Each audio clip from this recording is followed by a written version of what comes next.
So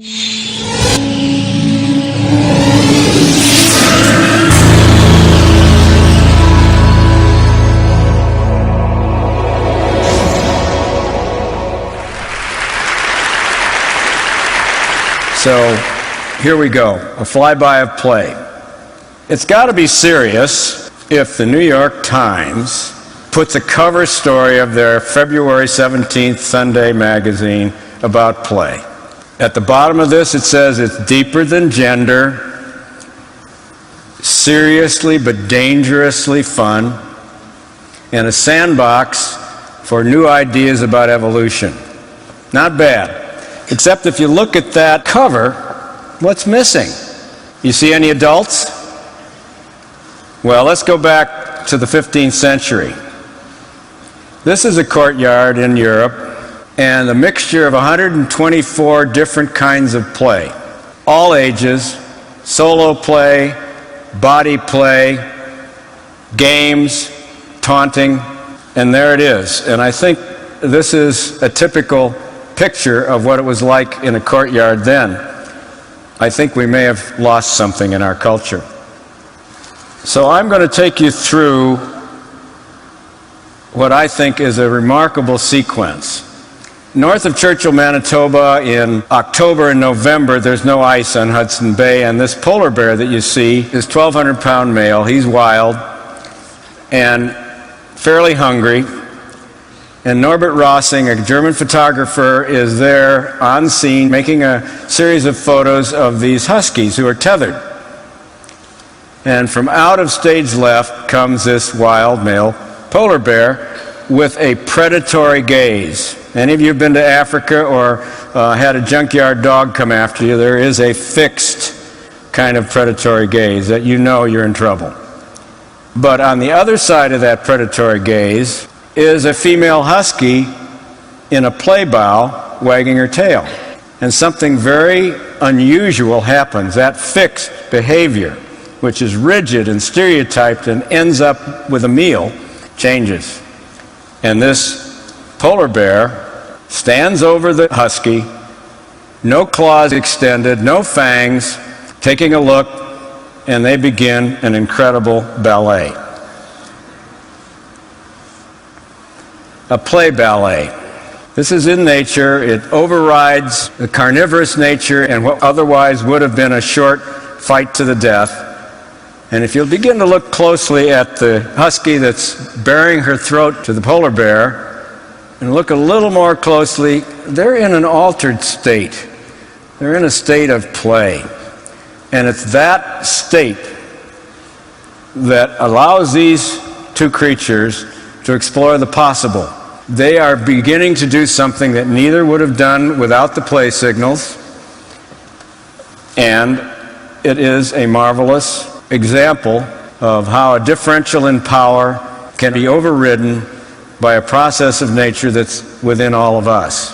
Now, how did I get involved in this? John mentioned that I'd done some work with murderers, and I have. The Texas Tower murderer opened my eyes, and in retrospect, when we studied his tragic mass murder, to the importance of play, in that that individual, by deep study, was found to have severe play deprivation. Charles Whitman was his name. And our committee, which consisted of a lot of hard scientists, did feel at the end of that study that the absence of play and a progressive suppression of developmentally normal play led him to be more vulnerable to the tragedy that he perpetrated. And that finding has stood the test of time, unfortunately, even into more recent times at Virginia Tech. And other studies of populations at risk sensitized me to the importance of play, but I didn't really understand what it was. And it was many years in taking play histories of individuals before I really began to recognize that I didn't really have a full understanding of it, and I don't think any of us has a full understanding of it by any means. But there are ways of looking at it that I think can give us all a taxonomy, a way of thinking about it. And this image is, for humans, the beginning point of play. When that mother and infant lock eyes, and the infant's old enough to have a social smile, what happens spontaneously is the eruption of joy on the part of the mother, and she begins to babble and coo and smile, and so does the baby. If we've got them wired up with an electroencephalogram, the right brain of each of them becomes attuned, so that the joyful emergence of this earliest of play scenes and the physiology of that is something we're beginning to get a handle on. And I'd like you to think that every bit of more complex play builds on this base for us humans. And so now I'm going to take you through sort of a way of looking at play, but it's never just singly one thing. We're going to look at body play, which is a spontaneous desire to get ourselves out of gravity. This is a mountain goat. If you're having a bad day, try this. Jump up and down, wiggle around. You're going to feel better. And you may feel like this character, who is also just doing it for its own sake. It doesn't have a particular purpose, and that's what's great about play. If its purpose is more important than the act of doing it, it's probably not play. And there's a whole other type of play, which is object play. And this Japanese macaque has made a snowball, and he or she's going to roll down a hill. And they don't throw it at each other, but this is a fundamental part of being playful. The human hand in manipulation of objects is the hand in search of a brain, the brain is in search of a hand, and play is the medium by which those two are linked in the best way. JPL, we heard this morning, JPL is an incredible place. They have located two consultants, Frank Wilson and Nate Johnson, who are, Frank Wilson's a neurologist, Nate Johnson is a mechanic. He taught mechanics in a high school in Long Beach and found that his students were no longer able to solve problems. And he tried to figure out why, and he came to the conclusion quite on his own that the students who could no longer solve problems such as fix cars hadn't worked with their hands. Frank Wilson had written a book called The Hand. They got together. JPL hired them. Now JPL and NASA and Boeing, before they will hire a research and development problem solver, even if they're summa cum laude from Harvard or Caltech, if they haven't fixed cars, haven't done stuff with their hands early in life, played with their hands, they can't problem solve as well. So play is practical, and it's very important. Now, one of the things about play is that it is born by curiosity and exploration. But it has to be safe exploration. This happens to be okay. He's an anatomically interested little boy, and that's his mom. Other situations wouldn't be quite so good. But curiosity, exploration are part of the play scene. If you want to belong, you need social play. And social play is part of what we're about here today and is a byproduct of the play scene. Rough and tumble play. These lionesses, seen from a distance, looked like they were fighting. But if you look closely, they're kind of like the polar bear and husky. No claws, flat fur, soft eyes, open mouth with no fangs, balletic movements, curvilinear movements, all specific to play. And rough and tumble play is a great learning medium for all of us. Preschool kids, for example, should be allowed to dive, hit, whistle, scream, be chaotic, and develop through that a lot of emotional regulation and a lot of the other social byproducts, cognitive, emotional, and physical, that come as a part of rough and tumble play. Spectator play, ritual play, we're involved in some of that. Those of you who are from Boston know that this was the moment, rare, where the Red Sox won the World Series. But take a look at the face and the body language of everybody in this fuzzy picture, and you can get a sense that they're all at play. Imaginative play. I love this picture because my daughter is now almost 40 that's in this picture, but it reminds me of her storytelling and her imagination, her ability to spin yarns at this age, preschool. Really important part of being a player is imaginative solo play. And I love this one because it's kind of also what we're about. We all have an internal narrative that's our own inner story. The unit of intelligibility of most of our brains is the story. I'm telling you a story today about play. Well, this Bushman, I think, is talking about the fish that got away that was, that long, but it's a fundamental part of the play scene. So what does play do for the brain? Well, a lot. We don't know a whole lot about what it does for the human brain because funding has not been exactly heavy for research on play. I walked into the Carnegie asking for a grant. They'd given me a large grant when I was an academician for the study of felony drunken drivers, and I thought I had a pretty good track record, and by the time I had spent half an hour talking about play, it was obvious that they did not feel that play was serious. I think that's a few years back. I think that wave is past and the play wave is cresting because there is some good science. Nothing lights up the brain like play. Three-dimensional play fires up the cerebellum, puts a lot of impulses into the frontal lobe, the executive portion, helps contextual memory to be developed, and. So for me, it's been an extremely nourishing, scholarly adventure to look at the neuroscience that's associated with play and to bring together people who, in their individual disciplines, hadn't really thought of it that way. And that's part of what the National Institute for Play is all about. And this is one of the ways you can study play, is to get a 256-lead electroencephalogram. I'm sorry I don't have a playful-looking subject, but it allows mobility, which has limited the actual study of play, and we've got a mother-infant play scenario that we're hoping to complete underway at the moment. The reason I put this here is also to cue up my thoughts about objectifying what play does. The animal world has objectified it. In the animal world, if you take rats who are hardwired to play at a certain period of their juvenile years, and you suppress play, they squeak, they wrestle, they pin each other, that's part of their play. If you stop that behavior on one group that you're experimenting with, and you allow it in another group that you're experimenting with, and then you present those rats with a cat odor-saturated collar, they're hardwired to flee and hide. Not pretty smart. They don't want to get killed by a cat. So what happens? They both hide out. The non-players never come out. They die. The players slowly explore the environment and begin again to test things out. That says to me, at least in rats, and I think they have the same neurotransmitters that we do and a similar cortical architecture, that play may be pretty important for our survival. And. There are a lot more animal studies that I could talk about. Now, this is a consequence of play deprivation.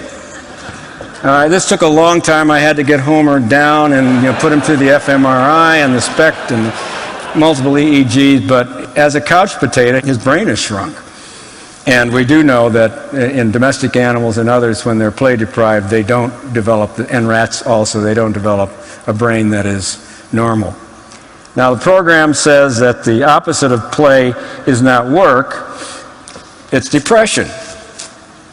And I think if you think about life without play, no humor, no flirtation, no movies, no games, no fantasy, and try and imagine a culture or a life, adult or otherwise, without play.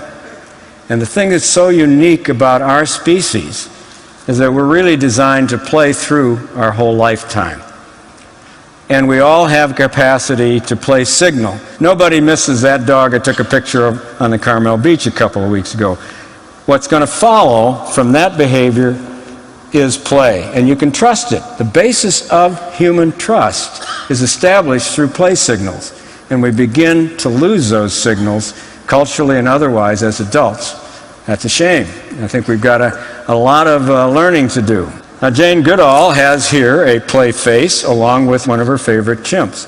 So part of the signaling system of play has to do with vocal, facial, body, gestural.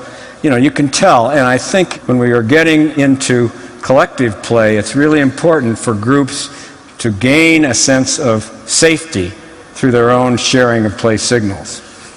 You may not know this word, but it should be your biological first name and last name, because neoteny means the retention of immature qualities into adulthood.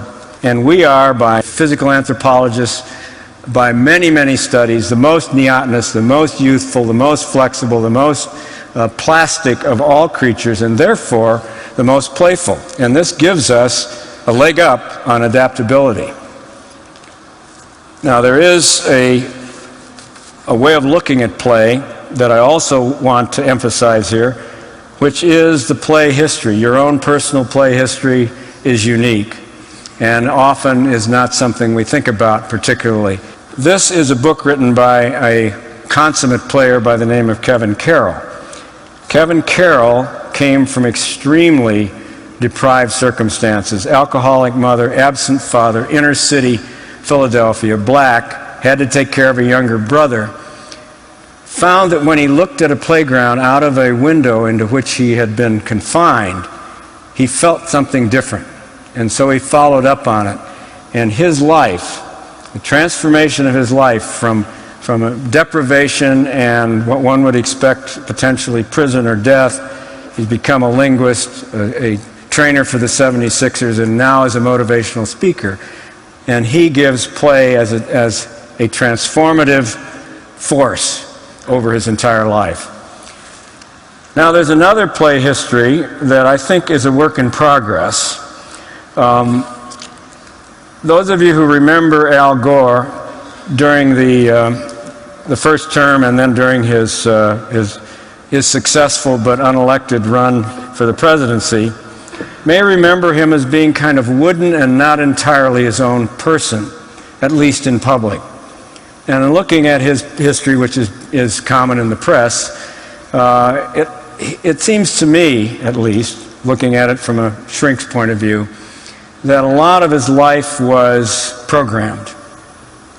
Summers were hard work in the heat of Tennessee summers.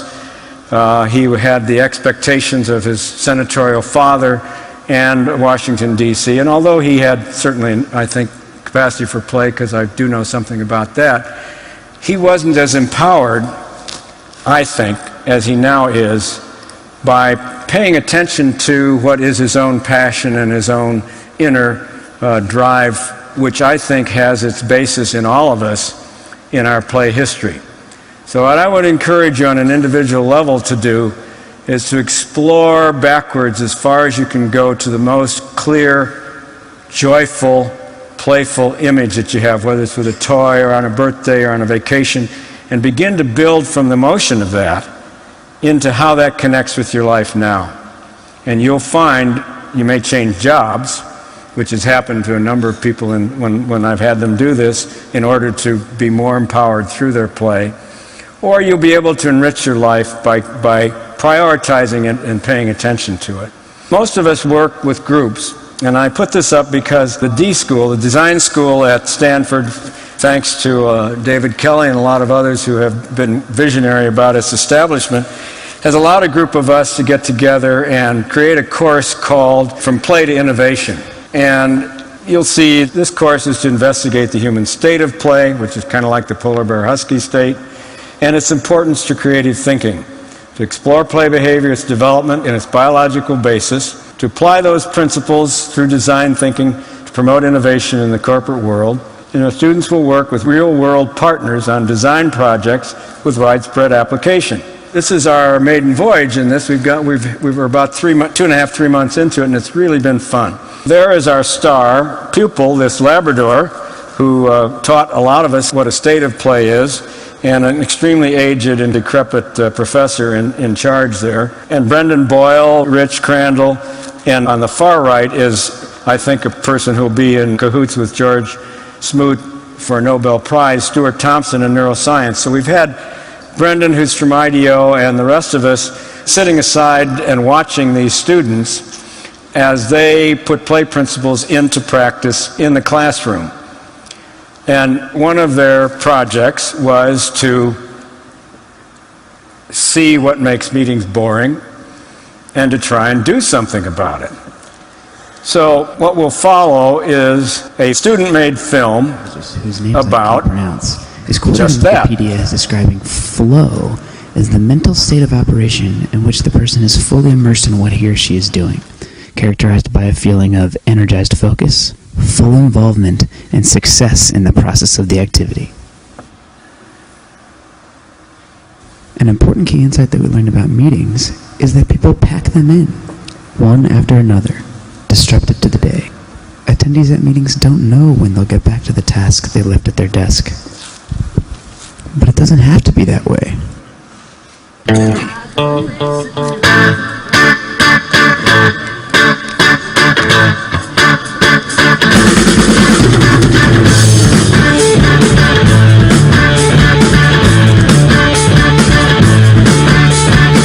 My love for you, baby, is like a roller coaster.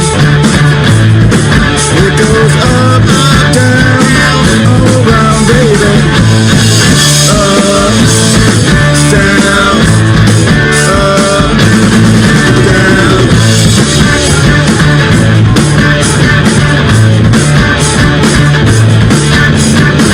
My love for you, baby, is like a merry-go-round. It goes up, down, all around, baby. Some sage and repeatedly furry monks at this place called the D School designed a meeting that you can literally step out of when it's over.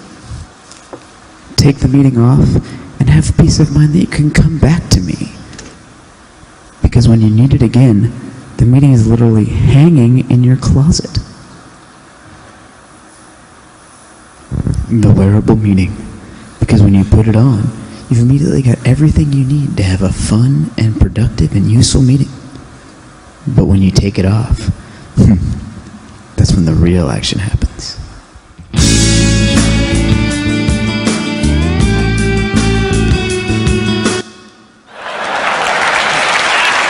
So I would encourage you all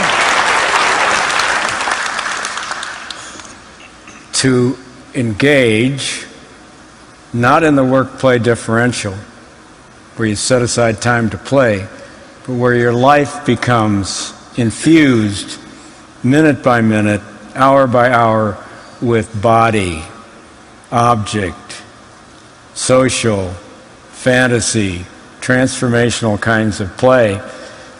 And I think you'll have a better and more empowered life. Thank you.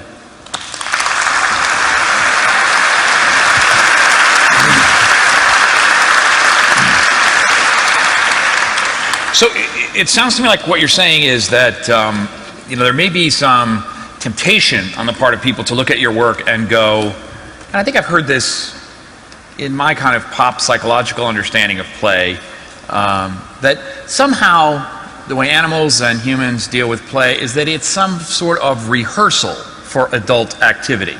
Your work seems to suggest that that is powerfully wrong. Yeah, I don't think that's accurate, and I think probably because animals have taught us that. If you stop a cat from playing, which you can do, and we've all seen how cats, bat around stuff, they're just as good predators as they would be if they hadn't played. And if you imagine a kid pretending to be King Kong or a race car driver or a fireman, they don't all become race car drivers or firemen. So there's a disconnect between preparation for the future, which is what most people are comfortable in thinking about play as, and thinking of it as a separate biological entity. And this is where my chasing animals for 4 or 5 years really changed my perspective from a clinician to what I am now, which is that play has a biological place, just like sleep and dreams do. And if you look at sleep and dreams, biologically, animals sleep and dream, and they rehearse and they do some other things that help memory and that are a very, very important part of sleep and dreams. The next step of evolution in mammals and creatures with divinely superfluous neurons will be to play. And the fact that the polar bear and husky, or a magpie and a bear, or you and I and our dogs can cross over and have that experience sets play aside as something separate. And it's hugely important in learning and crafting the brain. So it's not just something you do in your spare time.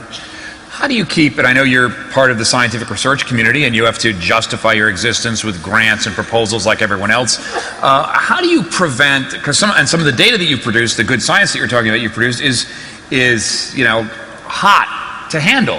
How do you prevent either the media's interpretation of your work or the scientific community's interpretation of the implications of your work, kind of like the sort of Mozart metaphor where, oh, MRI show that play enhances your intelligence. Well, let's round these kids up, put them in pens and make them play for months at a time. They'll all be geniuses and go to Harvard. How do you prevent people from taking that sort of action on the data that you're developing? Well, I think the only way I know to do it is to have accumulated the advisors that I have who go from practitioners who can establish through improvisational play or clowning or whatever a state of play. So people know that it's there. And then you get an fMRI specialist, and you get Frank Wilson, and you get other kinds of hard scientists, including neuroendocrinologists, and you get them into a group together focused on play, and it's pretty hard not to take it seriously. Unfortunately, that hasn't been done sufficiently for the National Science Foundation, National Institute of Mental Health, or anybody else to really look at it in this way seriously. I mean, you don't hear about anything that's like cancer or heart disease associated with play, and yet I see it as something that's just as basic for survival, long term, as learning some of the basic things about public health. Stuart Brown, thank you very much.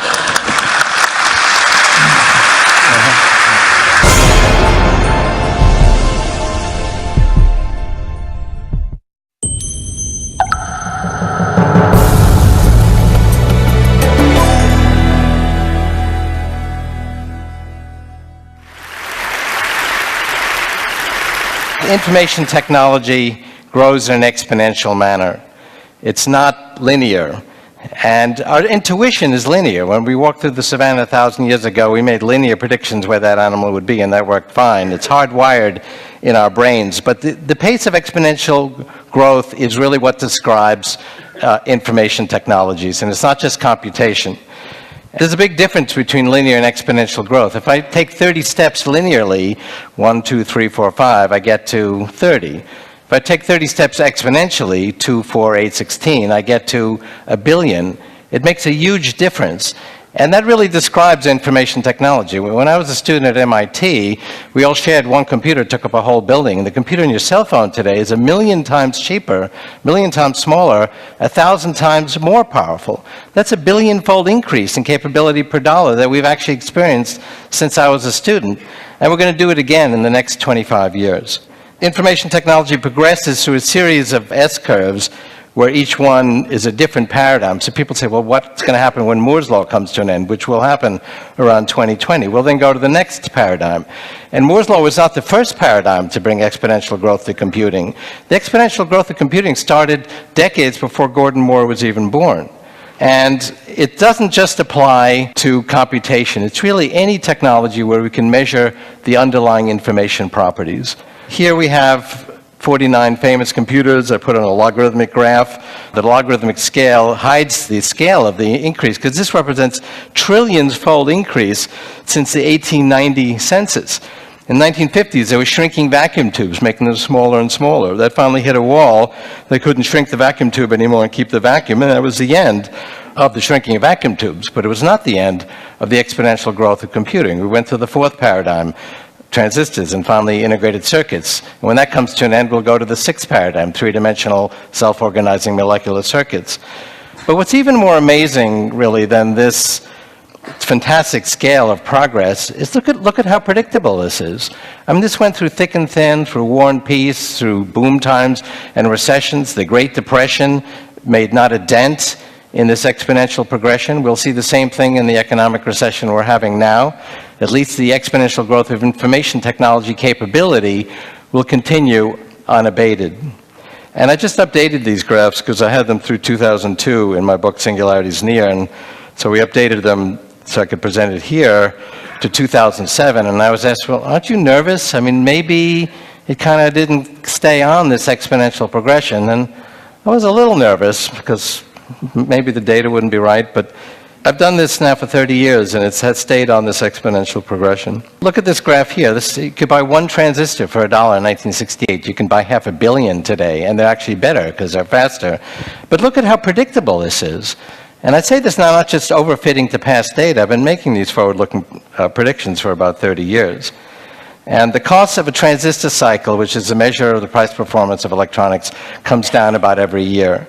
That's a 50% deflation rate. And it's also true of other examples like DNA data or brain data. But we more than make up for that. We actually ship more than twice as much of every form of information technology. We've had 18% growth in constant dollars in every form of information technology for the last half century, despite the fact that you can get twice as much of it each year. Okay, this is a completely different example. This is not Moore's law. The amount of DNA data we've sequenced has doubled every year. The cost has come down by half every year, and this has been a smooth progression since the beginning of the Genome Project. And halfway through the project, skeptics said, well, this is not working out. I mean, you're halfway through the Genome Project and you finished 1% of the project. But that was really right on schedule, because if you double 1% 7 more times, which is exactly what happened, you get 100%, and the project was finished on time. Communication technologies, 50 different ways to measure this, the number of bits being moved around, size of the internet, but this has progressed at an exponential pace. This is deeply democratizing. I wrote over 20 years ago in the Age of Intelligent Machines, when the Soviet Union was going strong, that it would be swept away by this growth of decentralized communication. And we will have plenty of computation as we go through the 21st century to do things like simulate regions of the human brain. But where will we get the software? Some critics say, oh, well, software is stuck in the mud. But we are learning more and more about the human brain. Spatial resolution of brain scanning is doubling every year.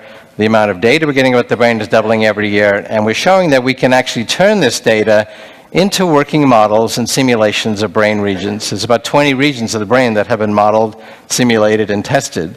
The auditory cortex, regions of the visual cortex, cerebellum, where we do our skill formation, slices of the cerebral cortex, where we do our rational thinking.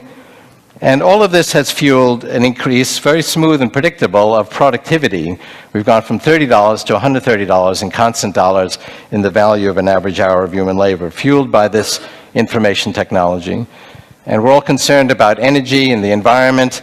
Well, this is a logarithmic graph. This represents a smooth doubling every 2 years of the amount of solar energy we're creating, particularly as we're now applying nanotechnology, a form of information technology, to solar panels. And we're only 8 doublings away from it meeting 100% of our energy needs, and there's 10,000 times more sunlight than we need. And we ultimately will merge with this technology. It's already very close to us. When I was a student, it was across campus. Now it's in our pockets. What used to take up a building now fits in our pockets. What now fits in our pockets will fit in a blood cell in 25 years. And we will begin to actually deeply influence our health and our intelligence as we get closer and closer to this technology.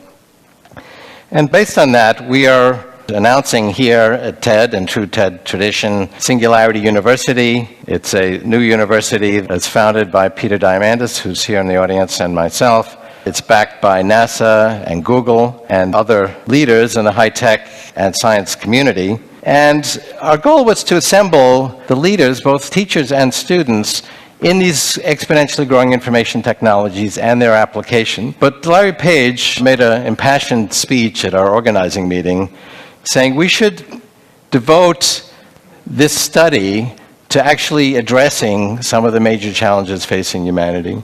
And if we did that, that Google would back this. And so that's what we've done. The last third of the 9-week intensive summer session will be devoted to a group project to address some major challenge of humanity, like, for example, applying the internet, which is now ubiquitous in the rural areas of China or in Africa, to bringing health information to developing areas of the world. And these projects will continue past these sessions using collaborative, interactive communication. And all the intellectual property that's created and taught will be online and available and developed online in a collaborative fashion. Here's our founding meeting, but this is being announced today. It'll be permanently headquartered in Silicon Valley at the NASA Ames Research Center. There are different programs for graduate students, for executives at different companies. The first 6 tracks here, artificial intelligence, advanced computing technologies, biotechnology, nanotechnology, are the different core areas of information technology, and then we're going to apply them to the other areas like energy, ecology, policy, law, and ethics, entrepreneurship, so that people can bring these new technologies to the world. And so we're very appreciative of the support we've gotten from both the intellectual leaders, the high-tech leaders, particularly Google and NASA. This is an exciting new venture, and we invite you to participate. Thank you very much.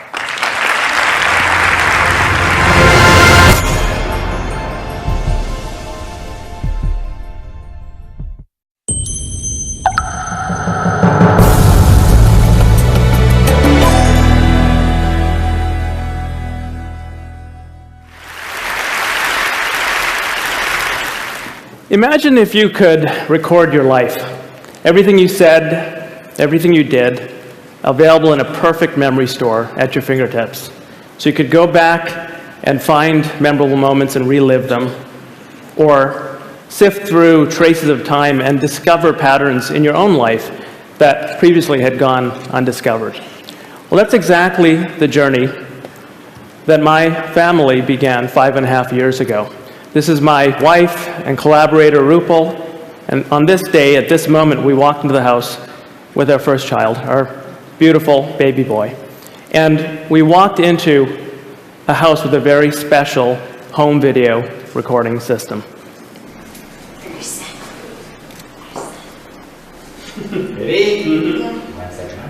Okay. This moment, and thousands of other moments special for us, were captured in our home because in every room in the house, if you looked up, you'd see a camera and a microphone. And if you looked down, you'd get this bird's eye view of the room. Here's our living room, the baby bedroom, kitchen, dining room, and the rest of the house. And all of these fed into a disk array that was designed for continuous capture. So here we are flying through a day in our home as we move from sunlit morning through incandescent evening, and finally lights out for the day. Over the course of 3 years, we recorded 8 to 10 hours a day, amassing roughly 250,000 hours of multi-track audio and video. So you're looking at a piece of what is by far the largest home video collection ever made. I think that's clear. And what this data represents for our family at a personal level, the impact has already been immense, and we're still learning its value. Countless moments of unsolicited, natural moments, not posed moments, are captured there, and we're starting to learn how to discover them and find them. But there's also a scientific reason that drove this project, which was to use this kind of natural longitudinal data to understand the process of how a child learns language, that child being my son. And so with many privacy provisions put in place to protect everyone who's recorded in the data, we made elements of the data available to my trusted research team at MIT so we could start teasing apart patterns in this massive data set, trying to understand the influence of social environments on language acquisition. So we're looking here at one of the first things we started to do. This is my wife and I cooking breakfast in the kitchen. And as we move through space and through time, a very everyday pattern of life in the kitchen, in order to convert this opaque 90,000 hours of video into something we can start to see, we use motion analysis to pull out, as we move through space and through time, what we call space-time worms. And this has become a part of our toolkit for being able to look and see where the activities are in the data, and with it, trace the patterns of, in particular, where my son moved throughout the home, so that we could focus our transcription efforts, all the speech environment around my son, all the words that he heard from myself, my wife, our nanny, and over time the words he began to produce. So with that technology and that data and the ability to, with machine assistance, transcribe speech, we've now transcribed well over 7 million words of our home transcripts. And with that, let me take you now for a first tour into the data. So you've all, I'm sure, seen time-lapse videos where a flower will blossom as you accelerate time. I'd like you to now experience the blossoming of a speech form. My son, soon after his first birthday, would say gaga to mean water. And over the course of the next half year, he slowly learned to approximate the proper adult form, water. So we're going to cruise through half a year in about 40 seconds. No video here, so you can focus on the sound, the acoustics of a new kind of trajectory. Gaga to water.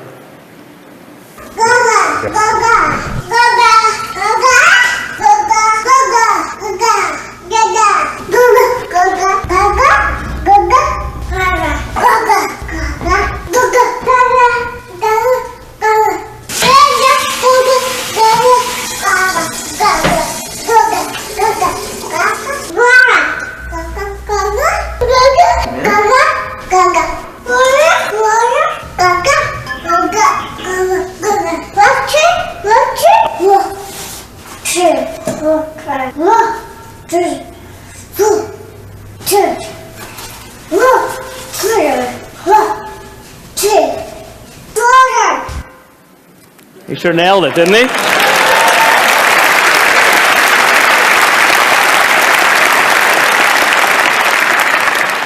So he didn't just learn water. Over the course of the 24 months, the first 2 years that we really focused on, this is a map of every word he learned in chronological order. And because we have full transcripts, we've identified each of the 503 words that he learned to produce by his second birthday. He was an early talker. And so we started to analyze why. Why were certain words born before others? This is one of the first results that came out of our study a little over a year ago that really surprised us. The way to interpret this apparently simple graph is on the vertical is an indication of how complex caregiver utterances are based on the length of utterances. And the vertical axis is time. And all of the data we aligned based on the following idea. Every time my son would learn a word, we would trace back and look at all of the language he heard that contained that word, and we would plot the relative length of the utterances. And what we found was this curious phenomena that caregiver speech would systematically dip to a minimum, making language as simple as possible, and then slowly ascend back up in complexity. And the amazing thing was that that bounce, that dip, lined up almost precisely with when each word was born. Word after word, systematically. So it appears that all three primary caregivers, myself, my wife, and our nanny, were systematically, and I would think subconsciously, restructuring our language to meet him at the moment of the birth of a word and bring him gently into more complex language. And the implications of this, there are many, but one I just want to point out is that there must be amazing feedback loops. It's not, of course, my son is learning from his linguistic environment, but the environment is learning from him. That environment, people, are in these tight feedback loops and creating a kind of scaffolding that has not been noticed until now. But that's looking at the speech context. What about the visual context? We're now looking at, think of this as a dollhouse cutaway of our house. We've taken those circular fisheye lens cameras and we've done some optical correction, and then we can bring it into three-dimensional life. So welcome to my home.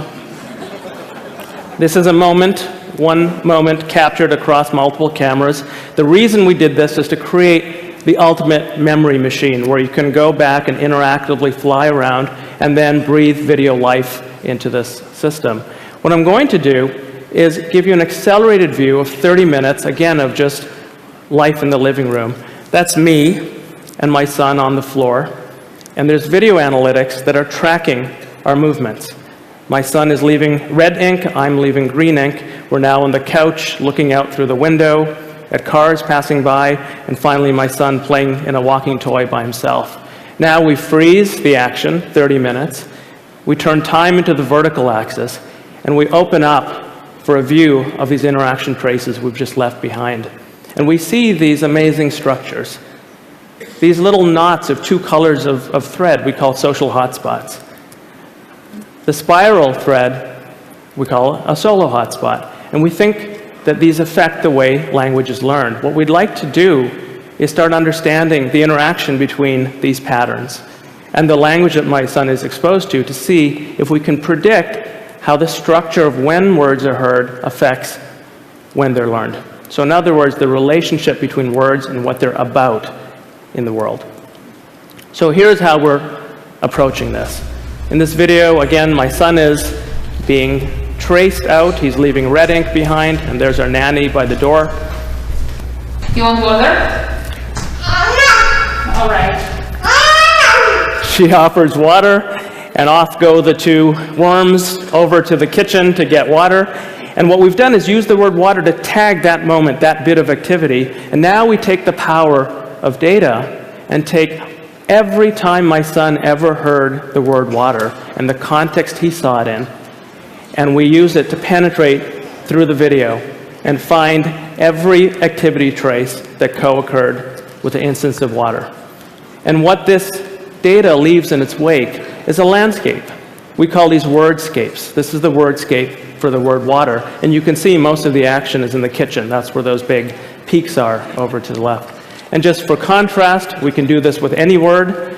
We can take the word bye, as in goodbye, and we're now zoomed in over the entrance to the house, and we look and we find, as you'd expect, a contrast in the landscape where the word bye occurs much more in a structured way. So we're using these structures to start predicting the order of language acquisition, and that's sort of ongoing work now. In my lab, which we're peering into now at MIT, this is at the Media Lab, this has become my favorite way of videographing just about any space. Three of the key people in this project, Philip DeCamp, Ronnie Kubat, and Brandon Roy, are pictured here. Philip has been a close collaborator on all the visualizations you're seeing. And Michael Fleischman was another PhD student in my lab who worked with me on this home video analysis. And he made the following observation, that just the way that we're analyzing how language connects to events which provide common ground for language, that same idea we can take out of your home, Deb, and we can apply it to the world of public media. And so our effort took an unexpected turn. Think of mass media as providing common ground. And you have the recipe for taking this idea to a whole new place. We've started analyzing television content using the same principles, analyzing event structure of a TV signal, episodes of shows, commercials, all of the components that make up the event structure. And we're now, with satellite dishes, pulling in and analyzing a good part of all the TV being watched in the United States. And you don't have to now go and instrument living rooms with microphones to get people's conversations. You just tune into publicly available social media feeds. So we're pulling in about 3 billion comments a month. And then the magic happens. You have the event structure, the common ground that the words are about coming out of the television feeds. You've got the conversations that are about those topics. And through semantic analysis, and this is actually real data you're looking at from our data, our processing. Each yellow line is showing a link being made between a comment in the wild and a piece of event structure coming out of the television signal. And the same idea now can be built up, and we get this wordscape, except now words are not assembled in my living room. Instead, the context, the common ground, the activities, are the content on television that's driving the conversations. And so what we're seeing here, these skyscrapers now, are commentary that are linked to content on television. Same concept, but looking at communication dynamics in a different, very different sphere. So fundamentally, rather than, for example, measuring content based on how many people are watching, this gives us the basic data for looking at engagement properties of content.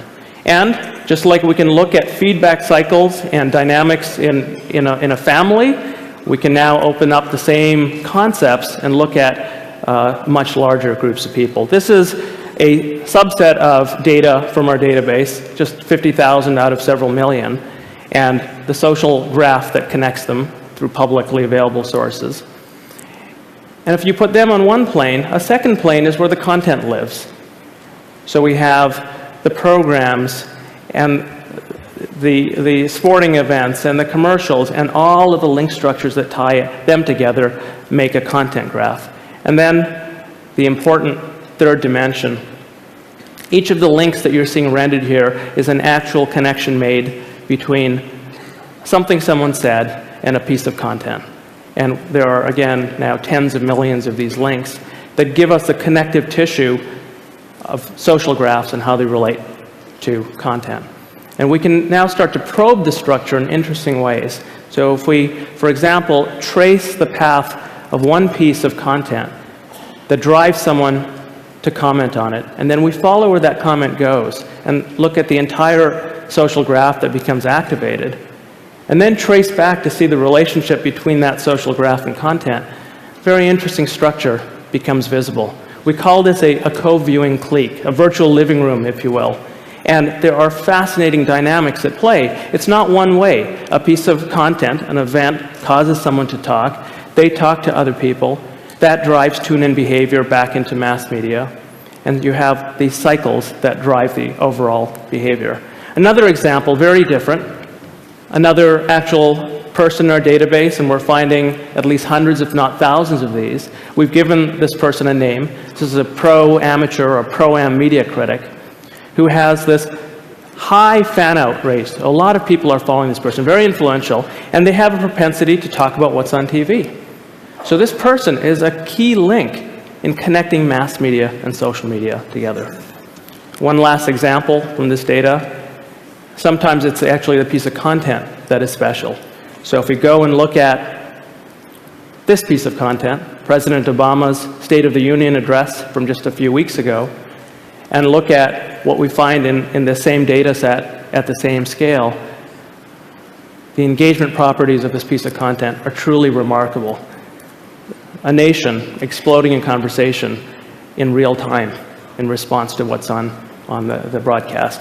And of course, through all of these lines are flowing unstructured language. We can X-ray and get a real-time pulse of a nation, real-time sense of the social reactions and the different circuits in the social graph being activated by content.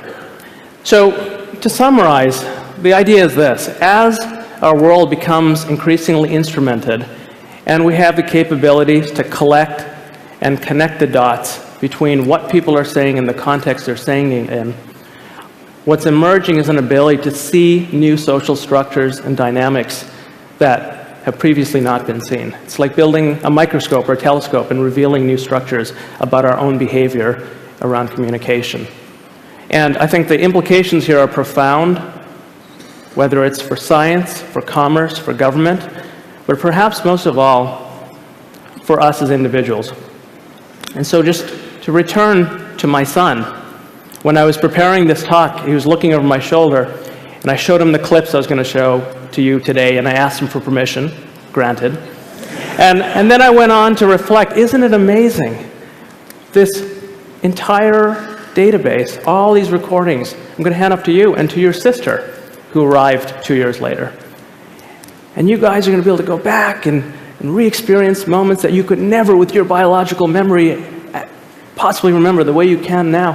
And he was quiet for a moment, and I thought, what am I thinking? He's 5 years old. He's not going to understand this. And just as I was having that thought, he looked up at me and said, so that when I grow up, I can show this to my kids?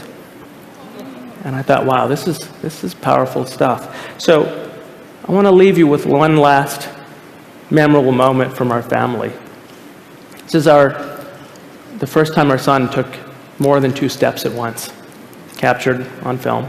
And I really want you to focus on something as I take you through. It's a cluttered environment, it's natural life.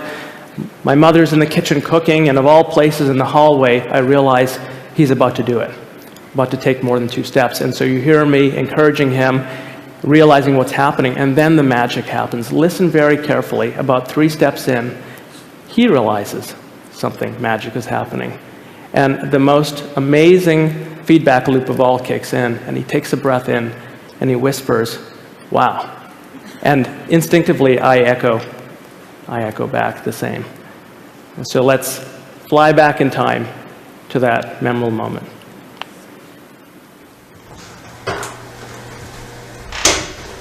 Hey, come here. Can you do it? Oh boy, can you do it?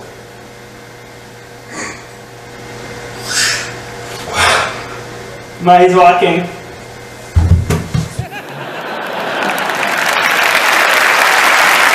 Thank you.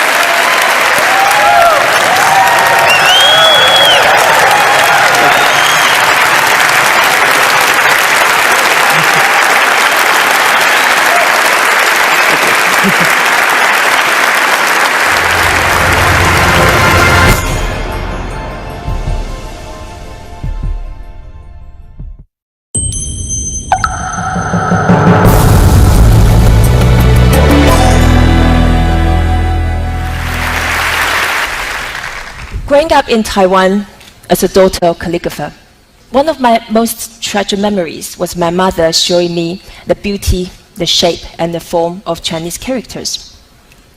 Ever since then, I was fascinated by this incredible language. But to an outsider, it seems to be as impenetrable as the Great Wall of China. Over the past few years, I've been wondering if I can break down this wall so anyone who wants to understand and appreciate the beauty of this sophisticated language to do so. I started thinking about how a new, fast method of learning Chinese might be useful. Since the age of 5, I started to learn how to draw every single stroke for each character at correct sequence. I learn new characters every day during the course of the next 15 years. Since we only have 5 minutes, it's better that we have a fast and simpler way. A Chinese scholar would understand 20,000 characters. You only need 1,000 to understand the basic literacy. The top 200 will allow you to comprehend 40% of basic literature, enough to read road sign, restaurant menu, to understand the basic idea of the web pages or the newspapers. Today I'm going to start with 8 to show you how the method works. You ready? Open your mouth as wide as possible until it's square. You get a mouse. This is a person going for a walk. Person. If the shape of the fire is a person with 2 arms on both sides, as if she was yelling frantically, "Help, I'm on fire." The symbol actually is originally from the shape of the flame, but I like to think that way, whichever works for you. This is a tree. Tree. This is a mountain. The sun. The moon. The symbol of the door looks like a pair of saloon door in the Wild West. I call these 8 characters radicals. They are the building blocks for you to create lots more characters. A person, if someone walks behind, then it's to follow. As old saying goes, 2 is company, 3 is a crowd. If a person stretches the arms wide, this person is saying, it was this big. The person inside the mouth, the person is trapped. He's a prisoner, just like Jonah inside the whale. 1 tree is a tree, 2 trees together, we have the woods. 3 trees together, we create the forest. Put a plank underneath the tree, we have the foundation. Put a mouse on the top of the tree, that's idiot. Easy to remember, since a talking tree, it's pretty idiotic. Remember fire? 2 fires together, I get really hot. 3 fires together, that's a lot of flames. Set the fire underneath the 2 trees, it's burning. For us, the sun is the source of prosperity. 2 suns together, prosperous. 3 together, that's a lot of sparkles. Put the sun and the moon shining together, it's brightness. It also means tomorrow, after a day and a night. The sun is coming up above the horizon, sunrise. A door, put a plank inside the door, we have this door bolt. Put a mouse inside the door, asking questions. Knock, knock, is anyone home? This person is sneaking out of the door, escaping, evading. On the left, we have a woman. Two women together, they have an argument. Three women together, be careful, it's adultery. So we have gone through almost 30 characters. By using this method, the first 8 radicals will allow you to build 32. The next group of 8 characters will build an extra 32. So within very little effort, you will be able to learn a couple hundred characters, which is the same as a Chinese 8-year-old.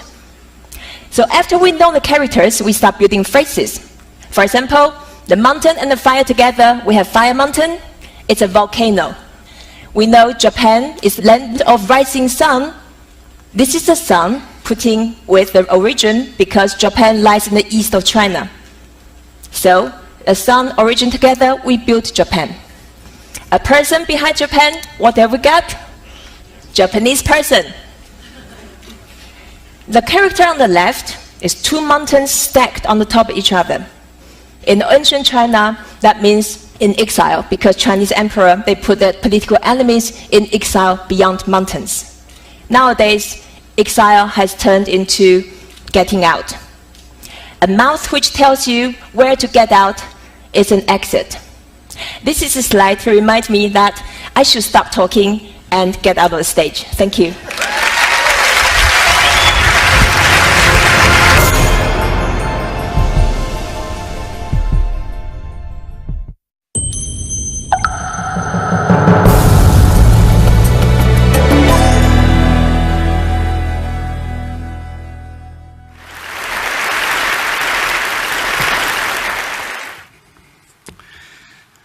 So this is my grandfather, Salman Shoken, who was born into a poor and uneducated family with 6 children to feed. And when he was 14 years old, he was forced to drop out of school in order to help put bread on the table. He never went back to school. Instead, he went on to build a glittering empire of department stores. Salman was the consummate perfectionist, and every one of his stores was a jewel of Bauhaus architecture. He was also the ultimate self-learner, and like everything else, he did it in grand style.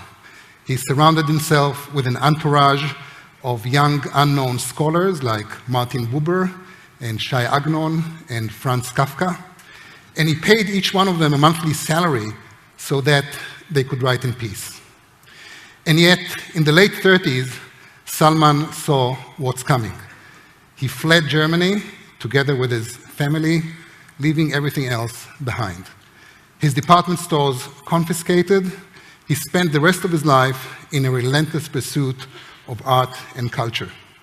This high school dropout died at the age of 82, a formidable intellectual, co-founder and first CEO of the Hebrew University of Jerusalem, and founder of Shoken Books, an acclaimed imprint that was later acquired by Random House.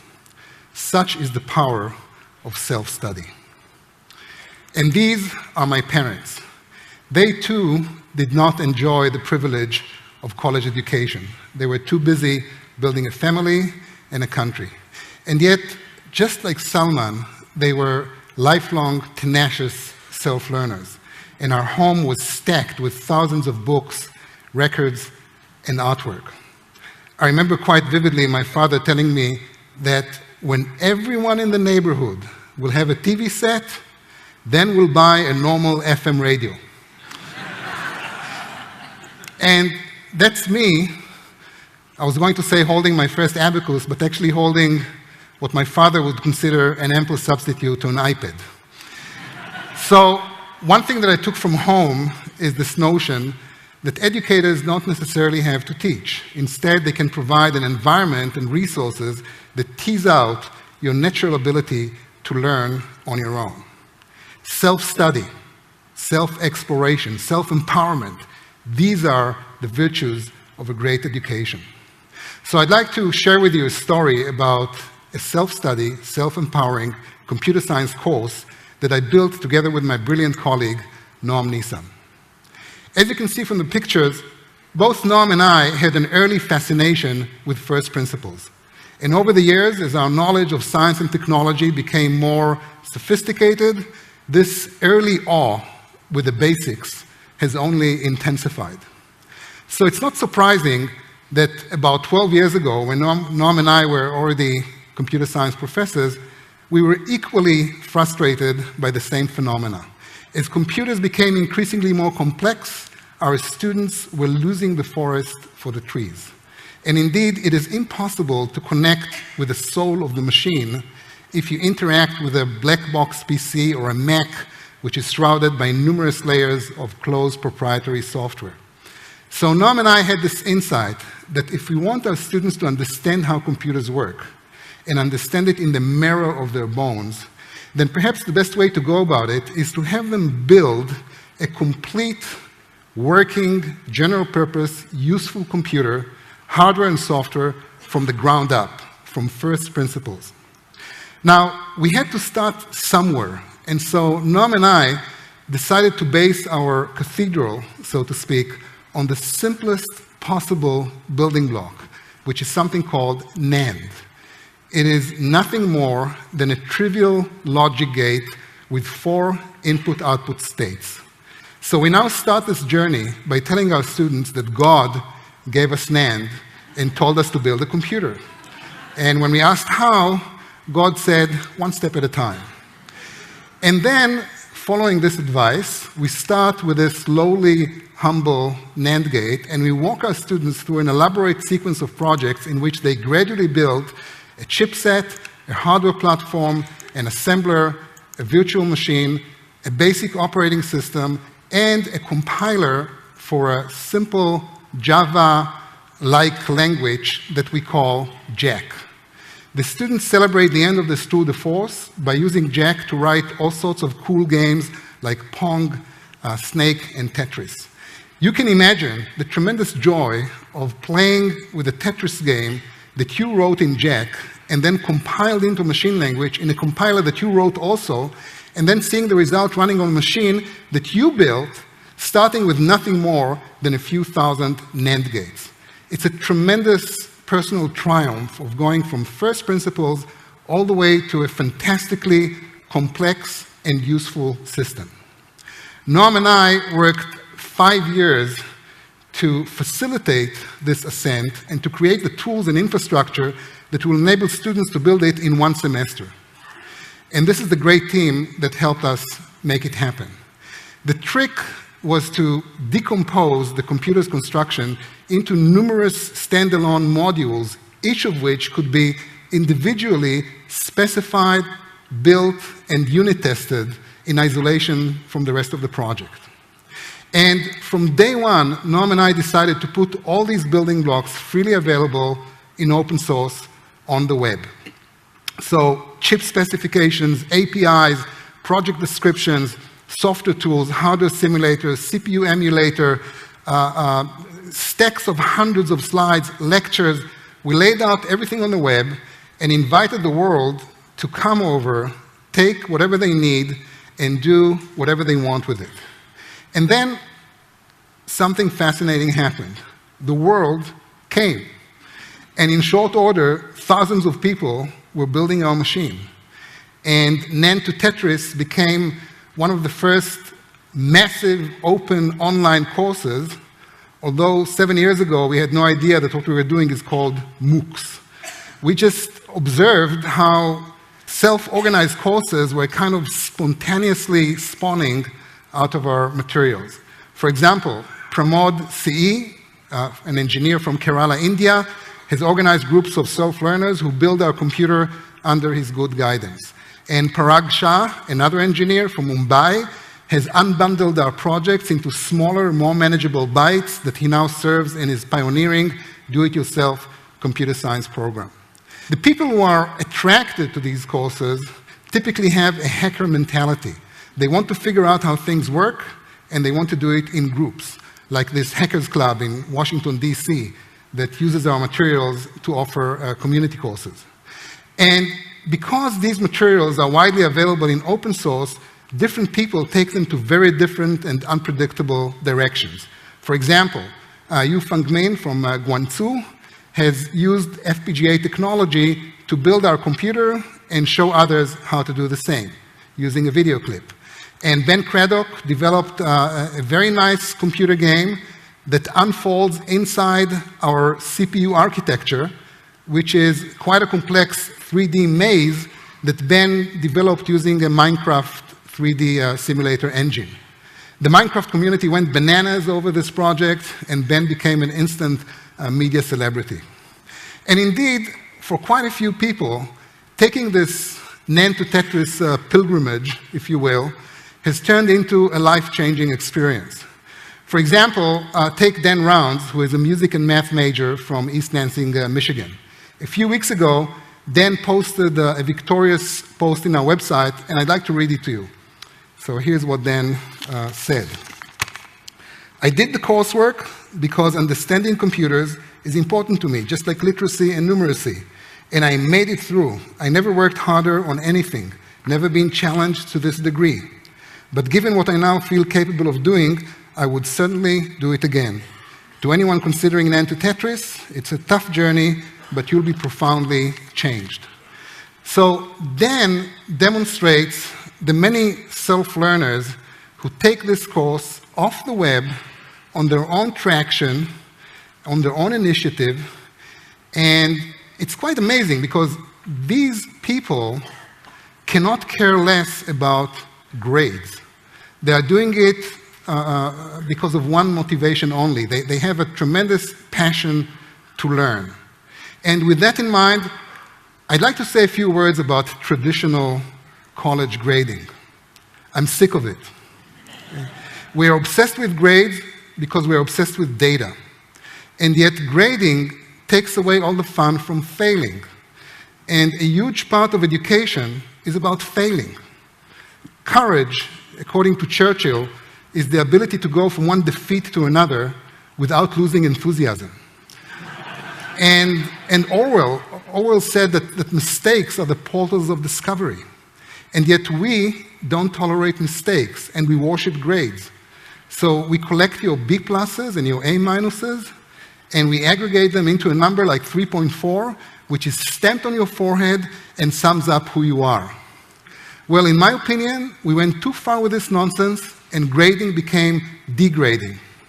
So with that, I'd like to say a few words about upgrading and share with you a glimpse for my current project, which is different from the previous one, but it shares exactly the same characteristics of self-learning, learning by doing, self-exploration, and community building. And this project deals with K-12 math education, beginning with early age math. And we do it on tablets because we believe that math, like anything else, should be taught hands-on. So here's what we do. Basically, we developed numerous mobile apps, every one of them explaining a particular concept in math. So for example, let's take area. When you deal with a concept like area, well, we also provide a set of tools that the child is invited to experiment with in order to learn. So if area is what interests us, then one thing which is natural to do is to tile the area of this particular shape and simply count how many tiles it takes to cover it completely. And this little exercise here gives you a first sort of good insight of the notion of area.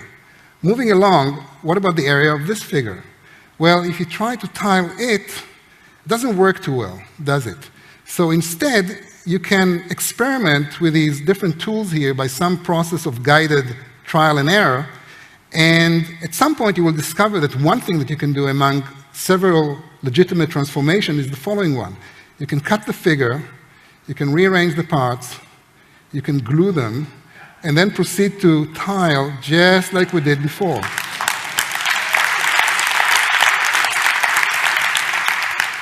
Now, this particular transformation did not change the area of the original figure. So a 6-year-old who plays with this has just discovered a clever algorithm to compute the area of any given parallelogram. We don't replace teachers, by the way. We believe that teachers should be empowered, not replaced. Moving along, what about the area of a triangle? So after some guided trial and error, the child will discover, with or without help, that he or she can duplicate the original figure and then take the result, transpose it, glue it to the original, and then proceed what we did before. Cut, rearrange, paste, paste, and glue, and tile. Now, this transformation has doubled the area of the original figure, and therefore we have just learned that the area of the triangle equals the area of this rectangle divided by 2. But we discovered it by self-exploration. So, in addition to learning some useful geometry, the child has been exposed to some pretty sophisticated science strategies, like reduction, which is the art of transforming a complex problem into a simple one, or generalization, which is at the heart of any scientific discipline, or the fact that some properties are invariant under some transformations. And all this is something that a very young child can pick up using such mobile apps. So presently, we are doing the following. First of all, we are decomposing the K-12 math curriculum into numerous such apps. And because we cannot do it on our own, we've developed a very fancy authoring tool that any author, any parent, or actually anyone who has interest in math education can use this authoring tool to develop similar apps on tablets without programming. And finally, we're putting together an adaptive ecosystem that will match different learners with different apps according to their evolving learning style. The driving force behind this project is my colleague, Shmulik London. And you see, just like Salman did about 90 years ago, the trick is to surround yourself with brilliant people. Because at the end, it's all about people. And a few years ago, I was walking in Tel Aviv and I saw this graffiti on a wall, and I found it so compelling that by now I preach it to my students, and I'd like to try to preach it to you. Now, I don't know how many people here are familiar with the term mensch. It basically means to be human and to do the right thing. And with that, what this graffiti says is high-tech, schmai-tech. The most important thing is to be a mensch. Thank you.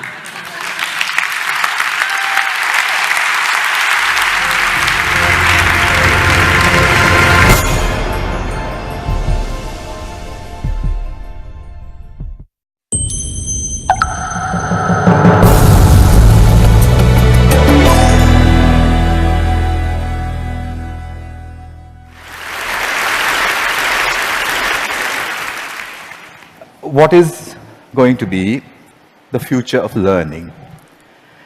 I do have a plan, but in order for me to tell you what that plan is, I need to tell you a little story which kind of sets the stage. I tried to look at where did the kind of learning we do in schools, where did it come from?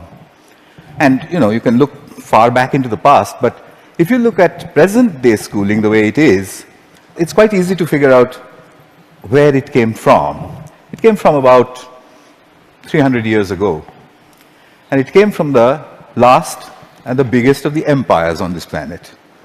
Imagine trying to run the show, trying to run the entire planet without computers, without telephones, with data handwritten on pieces of paper and traveling by ships. But the Victorians actually did it. What they did was amazing. They created a global computer made up of people. It's still with us today. It's called the bureaucratic administrative machine. In order to have that machine running, you need lots and lots of people. They made another machine to produce those people. The school. The schools would produce the people who would then become parts of the bureaucratic administrative machine. They must be identical to each other. They must know three things. They must have good handwriting, because the data is handwritten. They must be able to read, and they must be able to do multiplication, division, addition, and subtraction in their head. They must be so identical that you could pick one up from New Zealand and ship them to Canada, and he would be instantly functional. The Victorians were great engineers. They engineered a system that was so robust that is still with us today, continuously producing identical people for a machine that no longer exists. The empire is gone. So what are we doing with that design that produces these identical people? And what are we going to do next, if we ever are going to do anything else with it? So that's a pretty strong comment there. I said, schools as we know them now, they're obsolete. I'm not saying they're broken. It's quite fashionable to say that the education system is broken. It's not broken. It's wonderfully constructed. It's just that we don't need it anymore. It's outdated. What's the kind of jobs that we have today? Well, the clerks are the computers. They're there in thousands in every office. And you have people who guide those computers to do their clerical jobs. Those people don't need to be able to write beautifully by hand. They don't need to be able to multiply numbers in their heads. They do need to be able to read. In fact, they need to be able to read discerningly. Well, that's today. But we don't even know what the jobs of the future are going to look like. We know that people will work from wherever they want, whenever they want, in whatever way they want. How is present-day schooling going to prepare them for that world? Well, I bumped into this whole thing completely by accident. I used to teach people how to write computer programs in New Delhi 14 years ago. And right next to where I used to work, there was a slum. And I used to think, how on earth are those kids ever going to learn to write computer programs? Or should they not? At the same time, we also had lots of parents, rich people, who had computers, and who used to tell me, you know, my son, I think he's gifted, because, you know, he does wonderful things with computers. And my daughter, oh, surely she's, you know, extra intelligent, and so on. So I suddenly figured that how come all the rich people are having these extraordinarily gifted children? What did the poor do wrong? I made a hole in the boundary wall of the slum next to my office, and I stuck a computer inside it just to see what would happen if I gave a computer to children who never would have one, didn't know any English, didn't know what the internet was.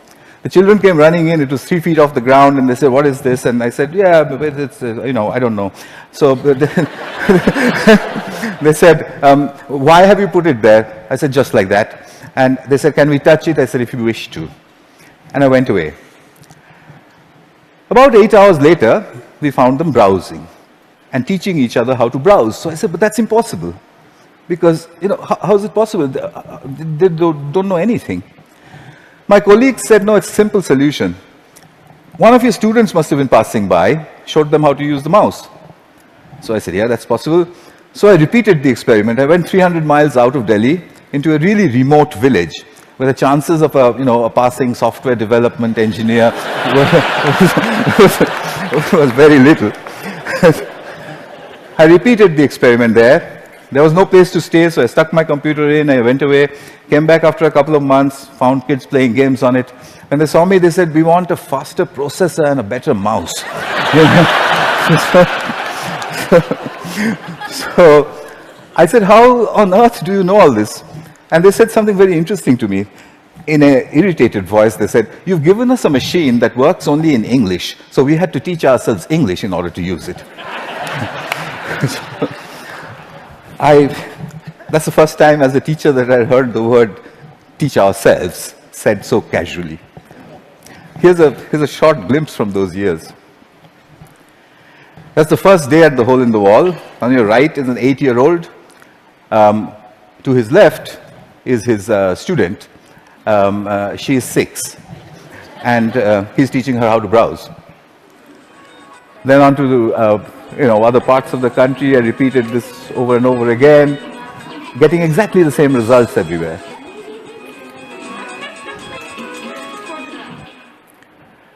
An 8-year-old telling his elder sister what to do.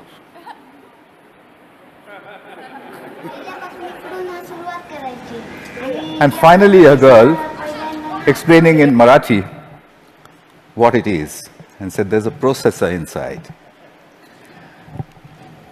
So I started publishing.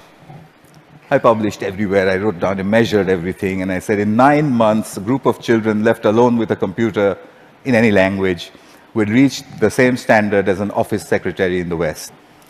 I'd seen it happen over and over and over again.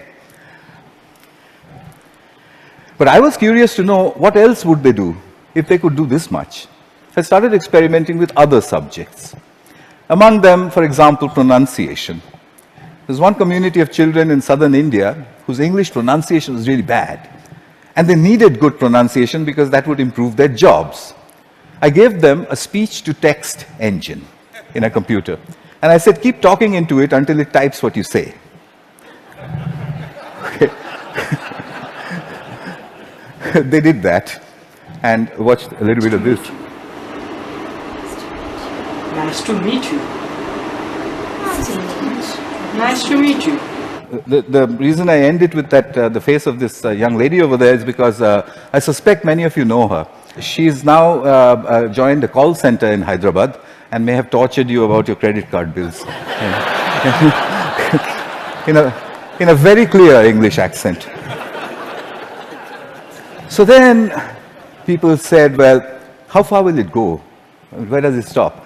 I decided I would destroy my own argument by creating an absurd proposition. I made a hypothesis, a ridiculous hypothesis. Tamil is a South Indian language, and I said, can Tamil-speaking children in a South Indian village learn the biotechnology of DNA replication in English from a street-side computer? And I said, I'll measure them, they'll get a 0. I'll spend a couple of months, I'll leave it for a couple of months, I'll go back, they'll get another 0. I'll go back to the lab and say, we need teachers. I found a village, it was called Kali Kuppam in southern India. I put in hole-in-the-wall computers there, downloaded all kinds of stuff from the internet about DNA replication, most of which I didn't understand. The children came rushing and said, what's all this? So I said, it's very topical, very important. It's all in English. So they said, how can we understand such big English words and diagrams and chemistry? So by now I had developed a new pedagogical method, so I applied that. I said, I haven't the foggiest idea. and anyway, I'm going away. So I left them for a couple of months. They'd got a 0. I gave them a test. I came back after 2 months and the children trooped in and said, we've understood nothing. So I said, well, what did I expect? So I said, okay, but how long did it take you before you decided that you can't understand anything? So they said, we haven't given up. We look at it every single day. So I said, what? You don't understand these screens and you keep staring at it for 2 months. What for? So a little girl, who you'll see just now, she raised her hand and she says to me in broken Tamil and English, she said, well, apart from the fact that improper replication of the DNA molecule causes disease, we haven't understood anything else.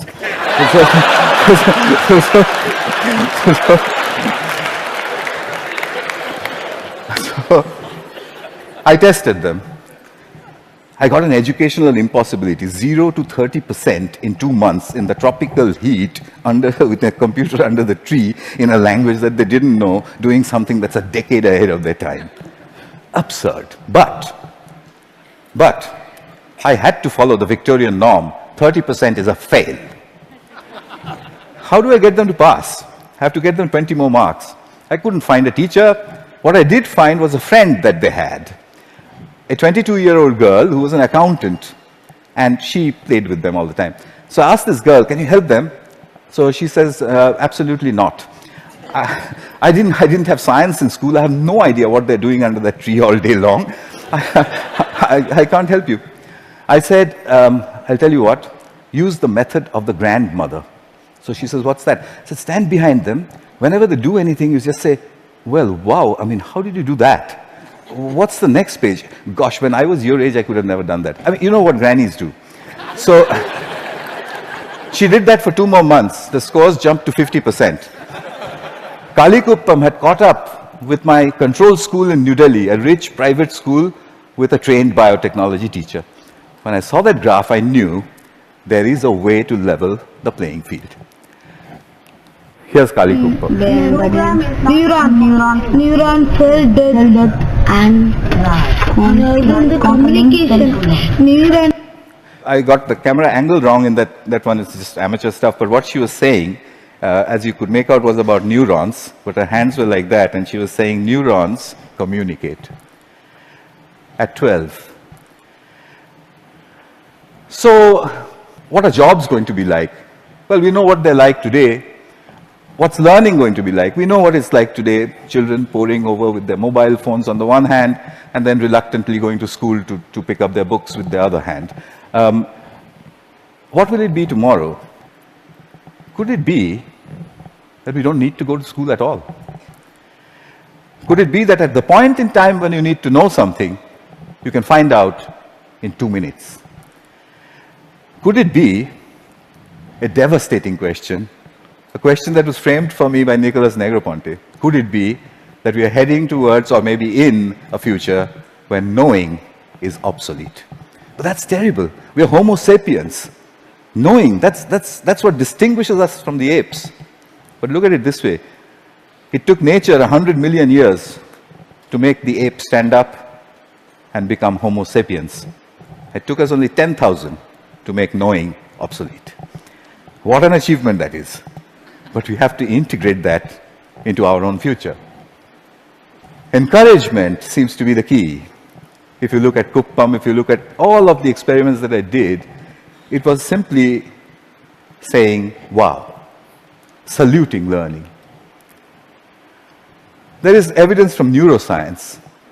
The reptilian part of our brain, which sits in the center of our brain, when it's threatened, it shuts down everything else. It shuts down the prefrontal cortex, the parts which learn. It shuts all of that down. Punishment and examinations are seen as threats. We take our children, we make them shut their brains down, and then we say, perform. Why did they create a system like that? Because it was needed. There was an age in the age of empires when you needed those people who can survive under threat. When you're standing in a trench all alone, if you could have survived, you're okay, you passed. If you didn't, you failed. But the age of empires is gone. What happens to creativity in our age? We need to shift that balance back from threat to pleasure. I came back to England looking for British grandmothers. I put out notices in papers saying, if you're a British grandmother, if you have broadband and a web camera, can you give me 1 hour of your time per week for free? I got 200 in the first 2 weeks. I know more British grandmothers than anyone in the universe. They're called the granny cloud. The granny cloud sits on the internet. If there's a child in trouble, we beam a gran. She goes on over Skype and she sorts things out. I've seen them do it from a village called Diggles in northwestern England, deep inside a village in Tamil Nadu, India, 6,000 miles away. She does it with only one age-old gesture. Okay. Watch this. You can't catch me. You say it. You can't catch me. I'm the gingerbread man. Well done. Very good. So what's happening here? I think what we need to look at is we need to look at learning as the product of educational self-organization. If you allow the educational process to self-organize, then learning emerges. It's not about making learning happen, it's about letting it happen. The teacher sets the process in motion, and then she stands back in awe and watches as learning happens. I think that's what all this is pointing at. But how will we know? How will we come to know? Well, I intend to build these self-organized learning environments. They are basically broadband, collaboration, and encouragement put together. I've tried this in many, many schools. That's being tried all over the world, and teachers sort of stand back and say, it just happens by itself? And I said, yeah, it happens by itself. How did you know that? And I said, you won't believe the children who told me and where they're from. Here's the soul in action.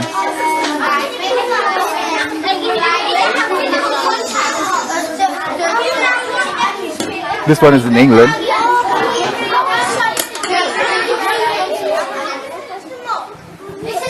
He maintains law and order. Because remember, there's no teacher around.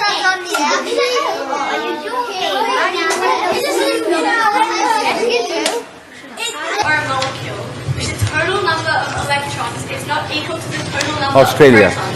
Giving it a net positive or negative electrical charge. The net charge on an ion is equal to the number of protons in the ion minus the number of electrons. A decade ahead of her time. So souls, I think we need a curriculum of big questions. You already heard about that. You know what that means. There was a time when Stone Age men and women used to sit and look up at the sky and say, what are those twinkling lights? They built the first curriculum. But we've lost sight of that wondrous questions. We've brought it down to the tangent of an angle. But that's not sexy enough. The way you would put it to a 9-year-old is to say, if a meteorite was coming to hit the Earth, how would you figure out if it was going to or not? And if he says, well, what? How? You say there's a magic word, it's called the tangent of an angle, and leave him alone. He'll figure it out. So here are a couple of images from souls. I've tried incredible questions. When did the world begin? How will it end? To 9-year-olds. This one's about what happens to the air we breathe. This is done by children without the help of any teacher. The teacher only raises the question and then stands back and admires the answer. So, what's my wish? My wish is that we design the future of learning. We don't want to be spare parts for a great human computer, do we? So we need to design a future for learning. And I've got to get this wording exactly right, because, it's very important. My wish is to help design a future of learning by supporting children all over the world to tap into their wonder and their ability to work together. Help me build this school. It will be called the School in the Cloud. It will be a school where children go on these intellectual adventures driven by the big questions which their mediators put in. The way I want to do this is to build a facility where I can study this. It's a facility which is practically unmanned. There's only one granny who manages health and safety. The rest of it's from the cloud. The lights are turned on and off by the cloud, etc., etc. Everything's done from the cloud. But I want you for another purpose. You can do self-organized learning environments at home, in the school, outside of school, in clubs. It's very easy to do. There's a great document produced by TED which tells you how to do it. If you would please do it across all 5 continents and send me the data, then I'll put it all together, move it into the School of Clouds, and create the future of learning. That's my wish. And just one last thing, I'll take you to the top of the Himalayas.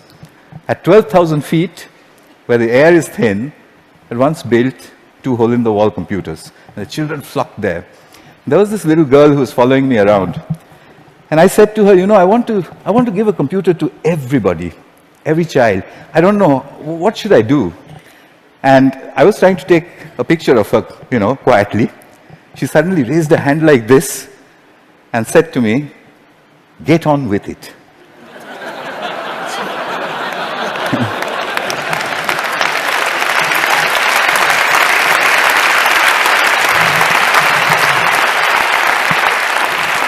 I think it was good advice. I'll follow her advice. I'll stop talking. Thank you. Thank you very much.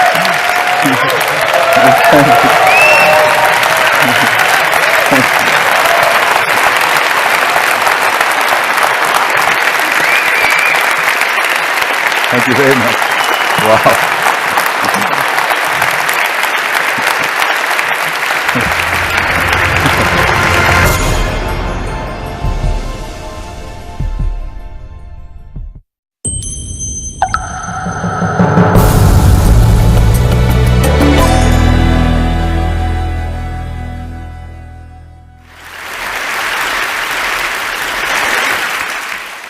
In this talk today, I want to present a different idea for why investing in early child education makes sense as a public investment. It's a different idea because usually when people talk about early childhood programs, they talk about all the wonderful benefits for participants in terms of, former participants in preschool. They have better K-12 test scores, better adult earnings. Now that's all very important. But what I want to talk about is what preschool does for state economies and for promoting state economic development.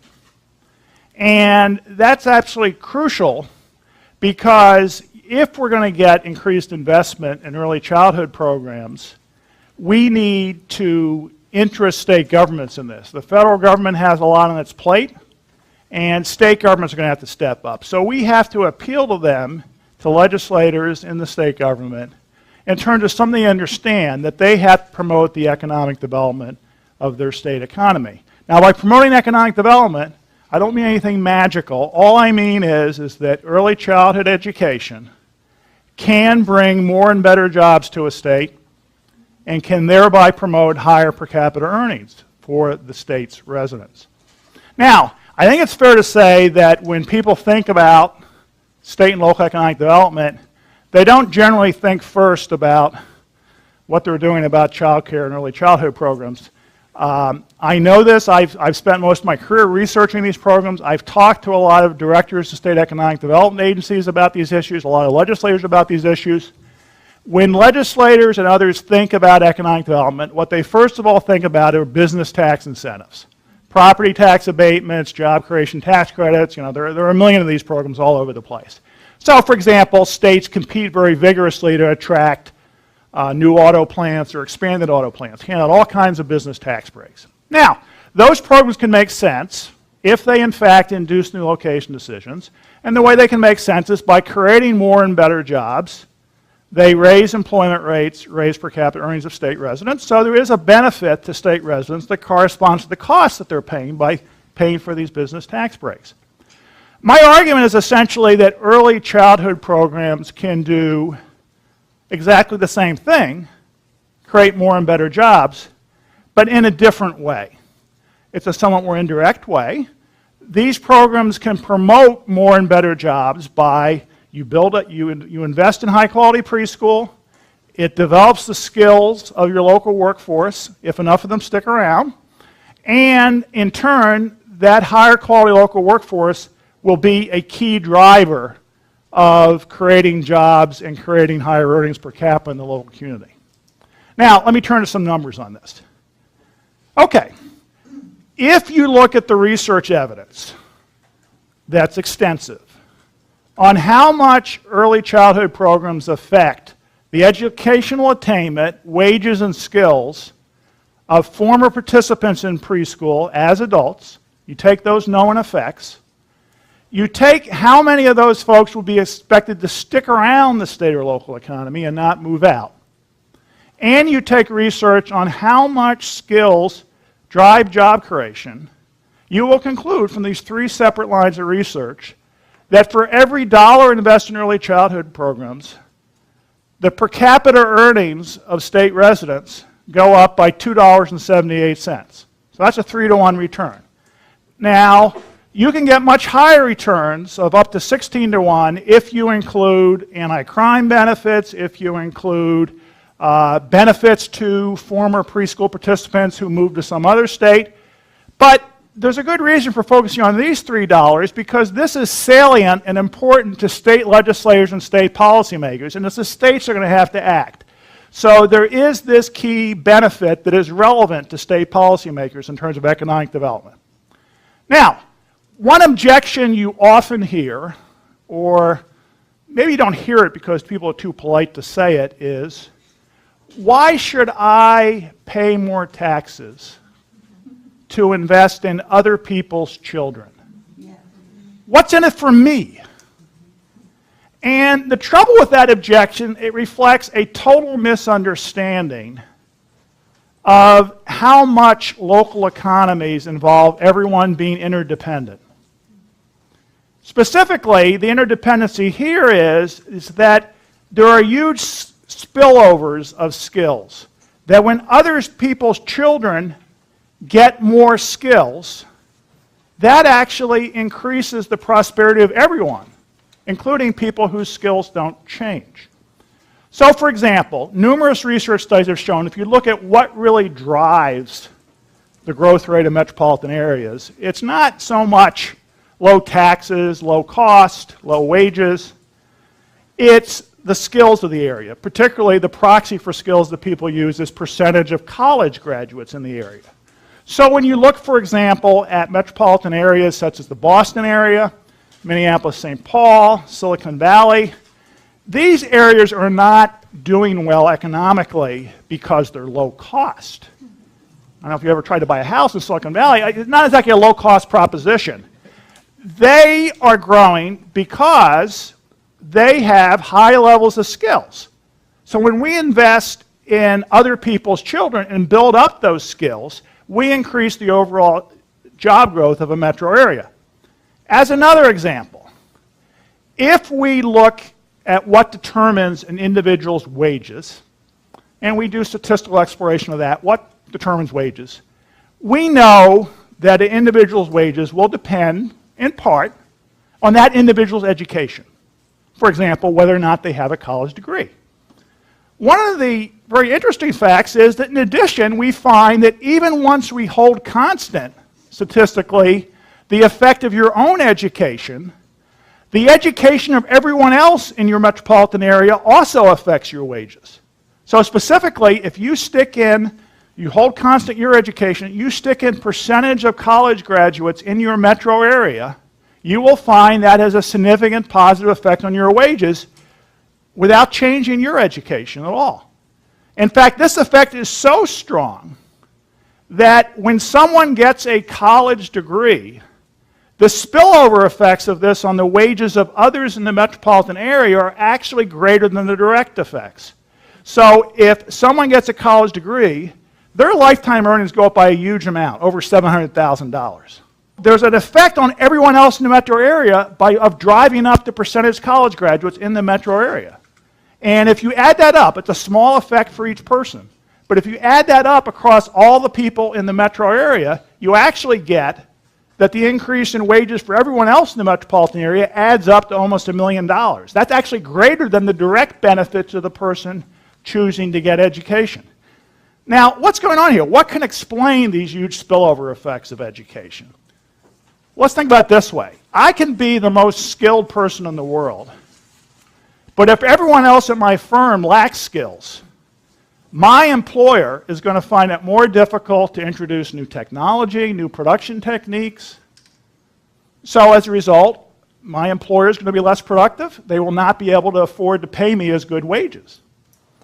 Even if everyone at my firm has good skills, if the workers at the suppliers to my firm do not have good skills, my firm is going to be less competitive, competing in national and international markets.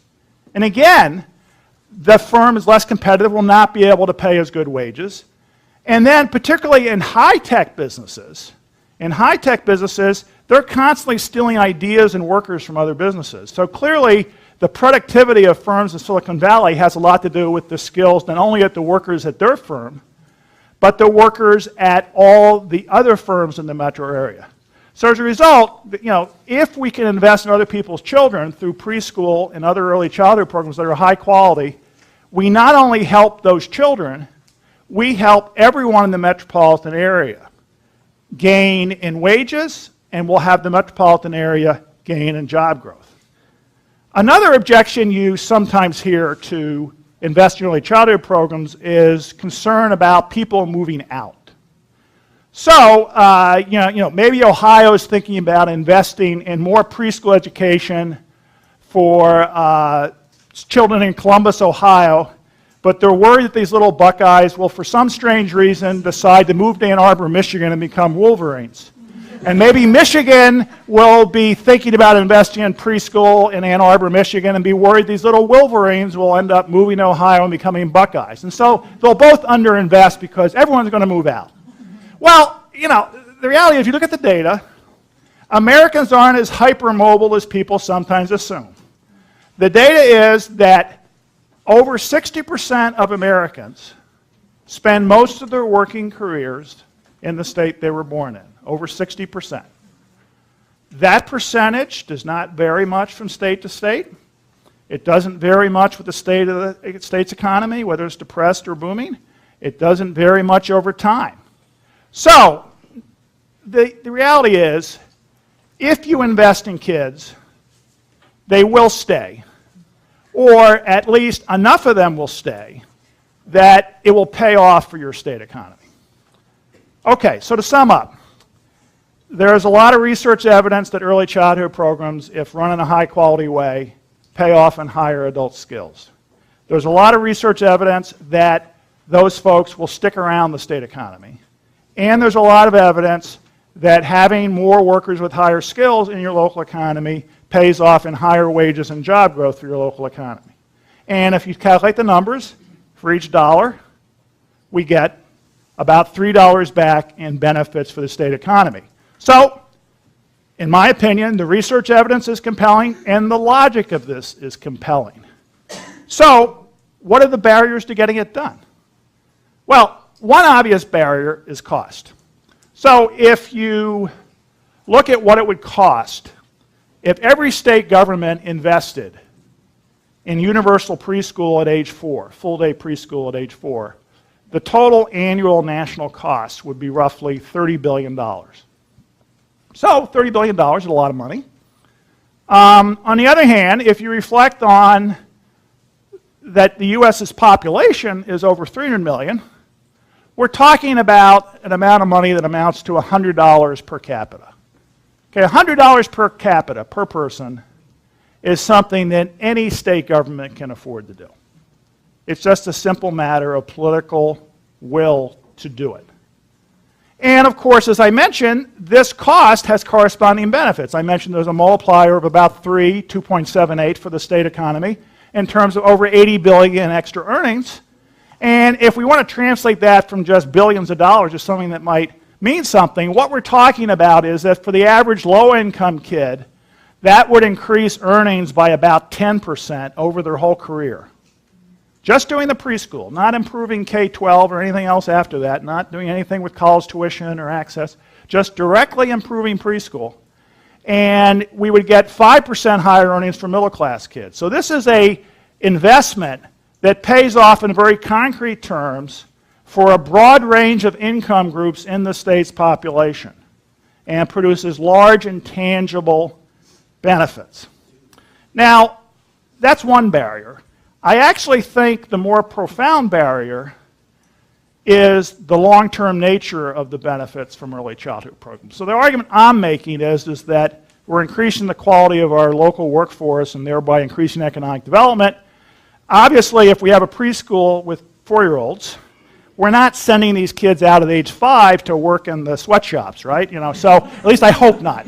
So, we're talking about an investment that in terms of impacts in the state economy is not going to really pay off for 15 or 20 years. And of course, America is notorious for being a short-term oriented society. Now, one response you can make to this, and I sometimes have done this in talks, is people can talk about there are benefits for these programs in reducing special ed and remedial education costs. There are benefits. Parents care about preschool. Maybe we'll get some migration effects from parents seeking good preschool. And I think those are true. But in some sense, they're missing the point. ultimately, this is something we're investing now for the future. And so what I want to leave you with is what I think is the ultimate question. I mean, I'm an economist, but this is ultimately not an economic question. It's a moral question. Are we willing, as Americans, are we as a society still capable of making the political choice to sacrifice now by paying more taxes in order to improve the long-term future of not only our kids, but our community? Are we still capable of that as a country? And that's something that each and every citizen and voter needs to ask themselves. Is that something that you are still invested in, that you still believe in the notion of investment? That is the notion of investment. You sacrifice now for a return later. So I think the research evidence on the benefits of early childhood programs for the local economy is extremely strong. However, the moral and political choice is still up to us as citizens and as voters. Thank you very much.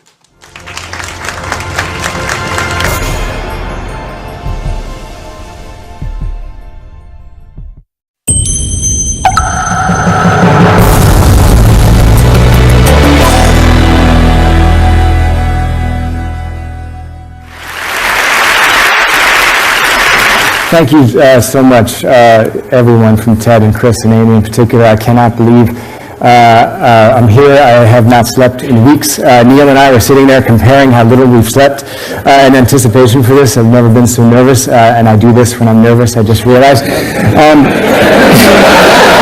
So I'm going to talk about sort of what we did at this organization called 826 Valencia, and then I'm going to talk about how we might all join in doing similar things. Back in about 2000, I was living in Brooklyn. I was trying to finish my first book. I was wandering around dazed every day because I worked from 12 a.m. to 5 a.m. So I would walk around in the days during the day. I had no mental acuity to speak of during the day. But I had flexible hours. And in the Brooklyn neighborhood that I live in, Park Slope, there were a lot of writers. It's like a very high per capita ratio of writers to normal people. Meanwhile, I had grown up around a lot of teachers. My mom was a teacher, my sister became a teacher, and after college so many of my friends went into teaching, and so I was always hearing them talk about their lives and how inspiring they were, and they were really the most hardworking and constantly inspiring people I knew. But I knew that so many things that they were up against, so many of the struggles that they were dealing with, and one of them was that so many of my friends that were teaching in city schools were having trouble with their students that were keeping up at grade level in their reading and writing in particular. Now, so many of the students that come from households where English isn't spoken in the home, where a lot of them have different special needs, learning disabilities, and of course they're working in schools which sometimes and very often are underfunded. And so they would talk to me about this and say, you know, what we really need is just more people, more bodies, more one-on-one attention, more sort of hours, more expertise from people that have skills in English and could work with these students one-on-one. Now, I would say, well, why don't you just work with them one-on-one? And they would say, well, we have 5 classes of 30 to 40 students each. This can lead up to 150, 180, 200 students a day. How can we possibly give each student even 1 hour a week of one-on-one attention? You'd have to greatly multiply the work week and clone the teachers. And so we started talking about this, and at the same time I thought about this massive group of people I knew, writers, editors, journalists, graduate students, assistant professors, you name it, all these people that had sort of flexible daily hours and an interest in the English word. I don't have any. I hope to have an interest in the English language, but I'm not speaking it well right now. That clock has got me. All right. So, but everybody that I knew had an interest in the primacy of the written word in terms of nurturing a democracy, nurturing an enlightened life, and so they had all these sort of their time and their interest, but at the same time there wasn't a conduit that I knew of in my community to bring these two communities together. So when I moved back to San Francisco, we went to this building, and the idea was to put McSweeney's Quarterly that we publish twice or three times a year, and a few other magazines. We were going to put that, we were going to move it into an office for the first time. It used to be in my kitchen in Brooklyn. We were going to move it into an office, and we were going to actually share space with a tutoring center. So we thought, we'll have all these writers and editors and everybody, sort of a writing community coming into the office every day anyway.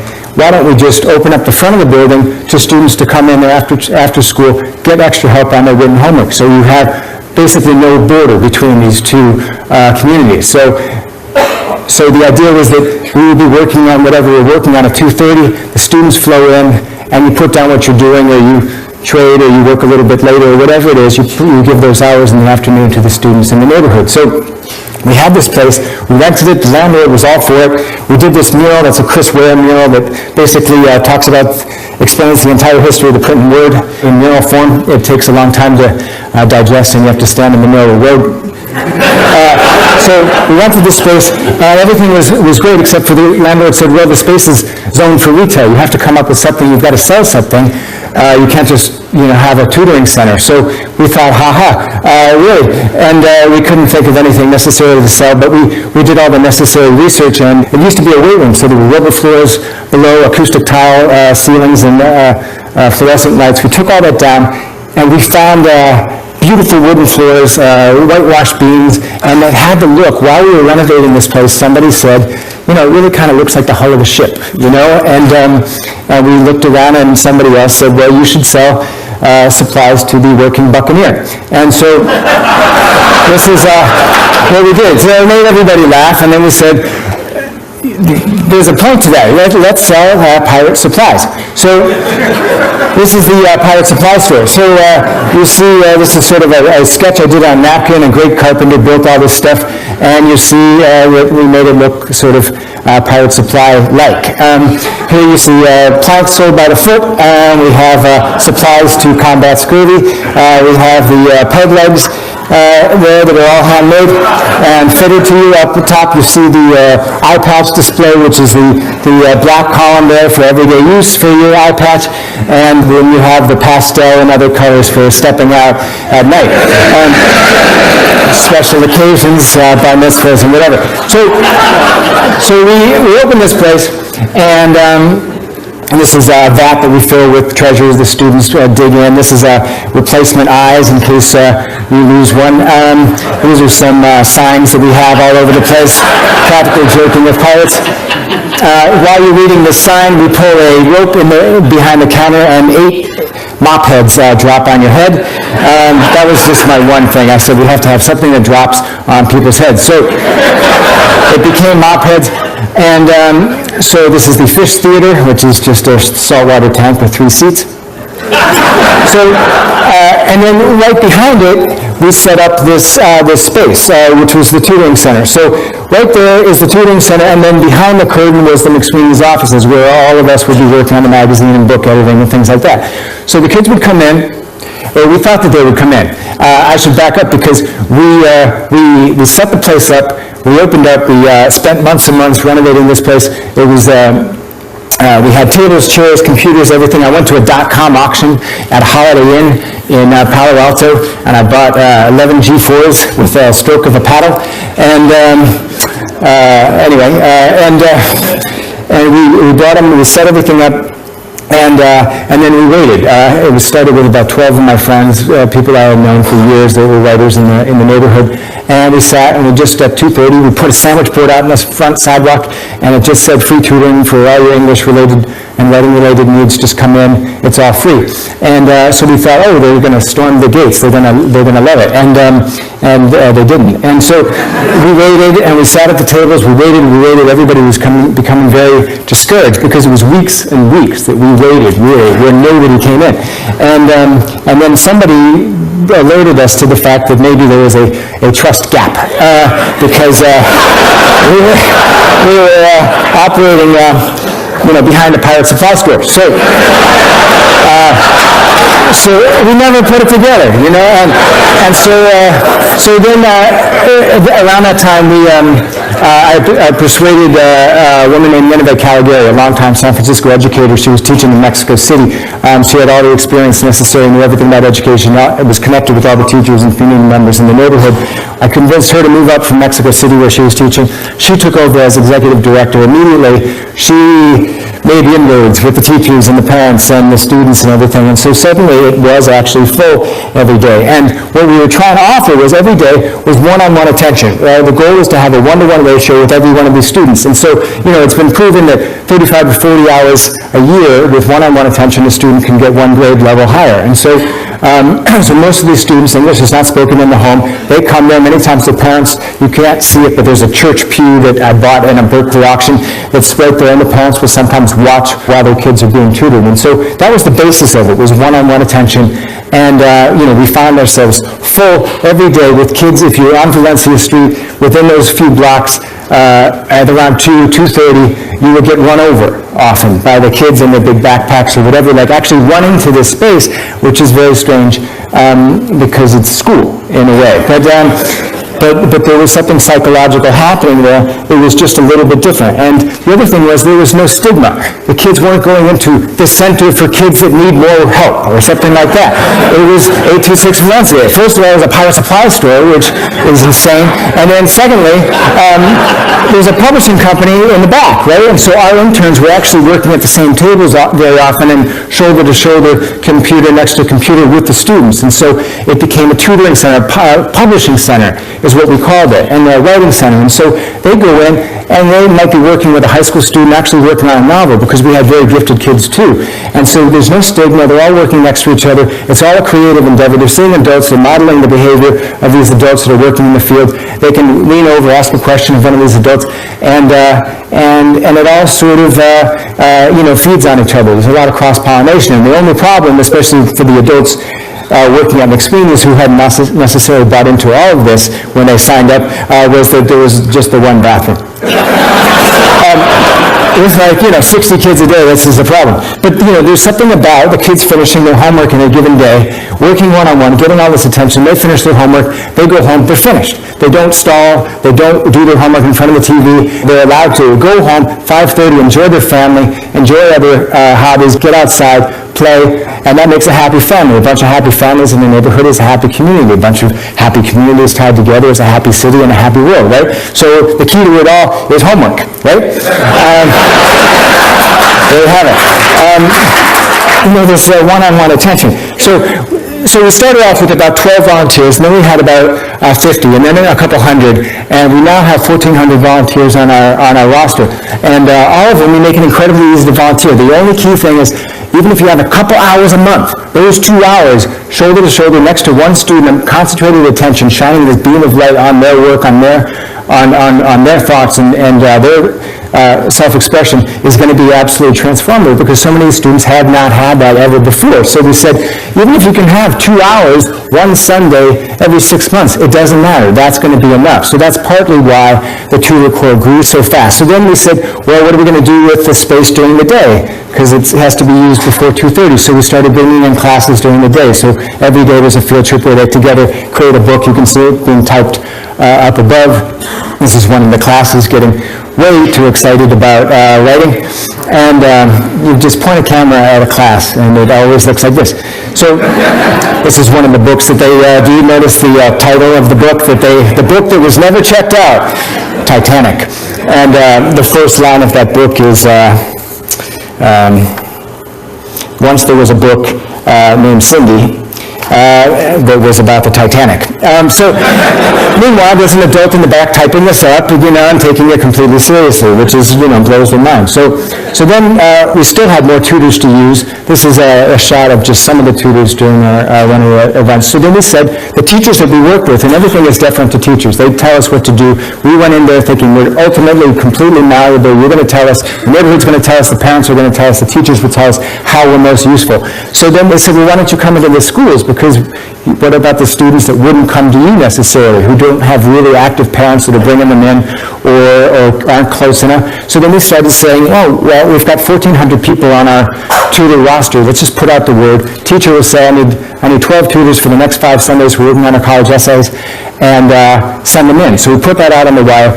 1,400 tutors, whoever can make it, signs up. They go in about a half an hour before the class. The teacher tells them what to do, how to do it, what their training is, what their project is so far. They work under the teacher's guidance all in one big room.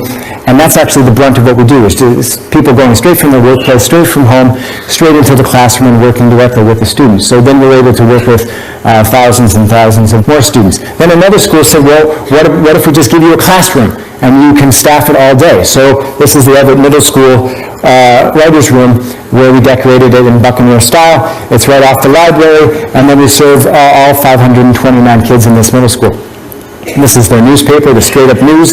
It has an ongoing column from Mayor Gavin Newsom in both languages, English and Spanish. So then, one day Isabel Allende wrote to us and said, hey, why don't we assign a book with high school students? I want them to write about how to achieve peace in a violent world. And so we went into Thurgood Marshall High School, which is a school that we had worked with on some other things, and we gave that assignment to the students. We said, Isabel Allende is going to read all your essays at the end. She's going to publish them in books. She's going to sponsor the printing of this book in paperback form. It's going to be available in all the bookstores in the Bay Area and throughout the world, on Amazon, and you name it. So these kids worked harder than they've ever worked on anything in their lives, because there was that outside audience. There was Isabel Allende on the other end. There were, I think we had about 170 tutors that worked on this book with them.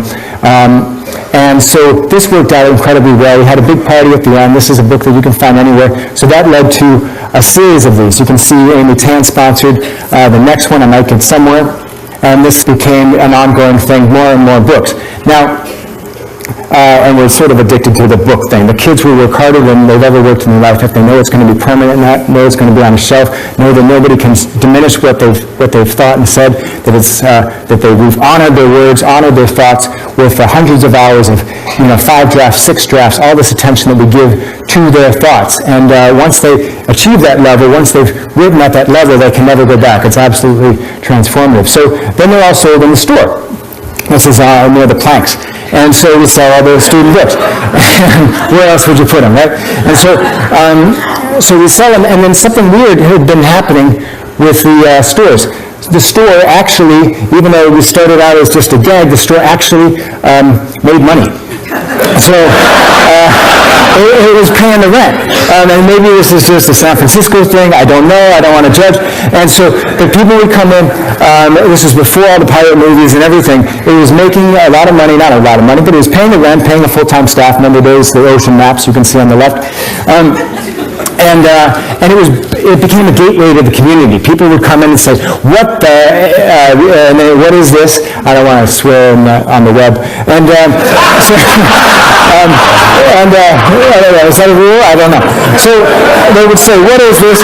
And people would come in and learn more about it. And then right beyond, there's usually a little chain there. Right beyond, they would see the kids being tutored. This is a field trip going on. And so they would be shopping, and they might be more likely to buy some lard or millet for their parrot, or a hook protector for nighttime.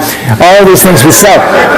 So the store actually did really well, but it brought in so many people, teachers, donors, volunteers, everybody, because it was street level, it was open to the public, it wasn't a nonprofit buried, on the 30th floor of some building in downtown. It was right in the neighborhood that it was serving, and it was open all the time to the public. So it became this sort of like weird, happy accident. So all the people I used to know in Brooklyn, they said, well, why don't we have a place like that here? And a lot of them had been, former educators or would-be educators.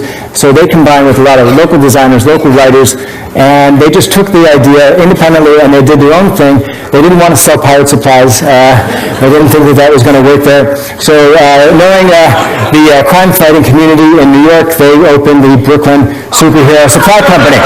So this is Sam Potts, this great designer that did this. And this was to make it look like sort of like one of those T-Smith shops that has to have every service they've ever offered, all over there.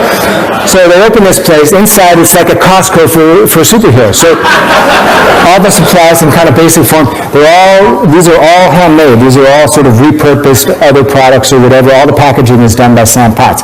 So then you have the villain containment unit where kids put their parents. We have the office. This is a little the vault. You have to put your product in there. It goes up an electric lift, and then the guy behind the counter tells you that you have to recite the vow of heroism, which you do if you want to buy anything, and limits really their sales. Personally, I think it's a problem because they have to do it, and, hand on heart and everything. So this is some of the products. These are all handmade.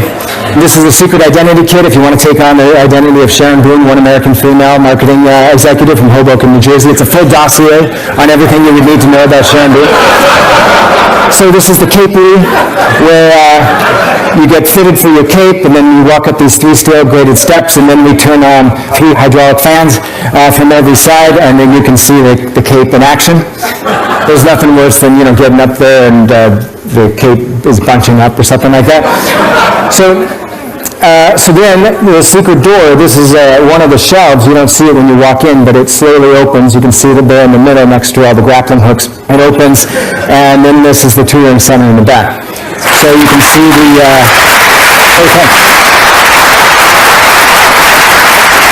But this is, I just want to emphasize, locally funded, locally built, all the designers, all the builders, everybody was local, all the time was pro bono. I just came and visited and said, yes, you guys are doing great, or whatever, that was it. You can see the time in all 5 boroughs of New York in the back.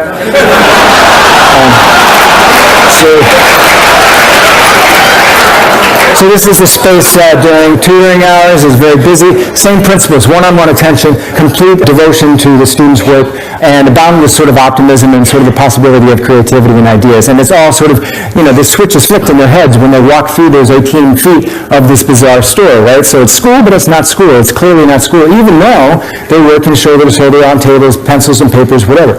And this is one of the students, Khaled Hamdan.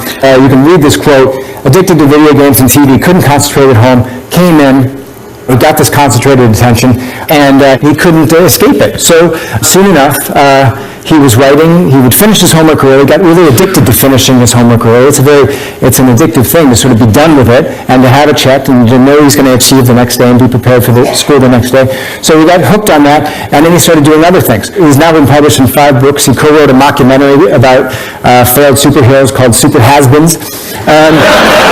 He wrote a series on Penguin Balboa, which is a fighting, a boxing penguin. And then he read aloud just a few weeks ago to 500 people at Symphony Space the benefit for 826 New York. So he's there every day. He's evangelical about it. He brings his cousins in. Now there's 4 family members that come in every day. So I'll go through really quickly. This is LA, the Echo Park Time Travel Mart. Whenever you are, we're already then. This is sort of a 7-Eleven for time travelers. So you see everything, it's exactly as a 7-Eleven would be. Leeches, mammoth chunks. They even have their own Slurpee machine. Out of order, come back yesterday.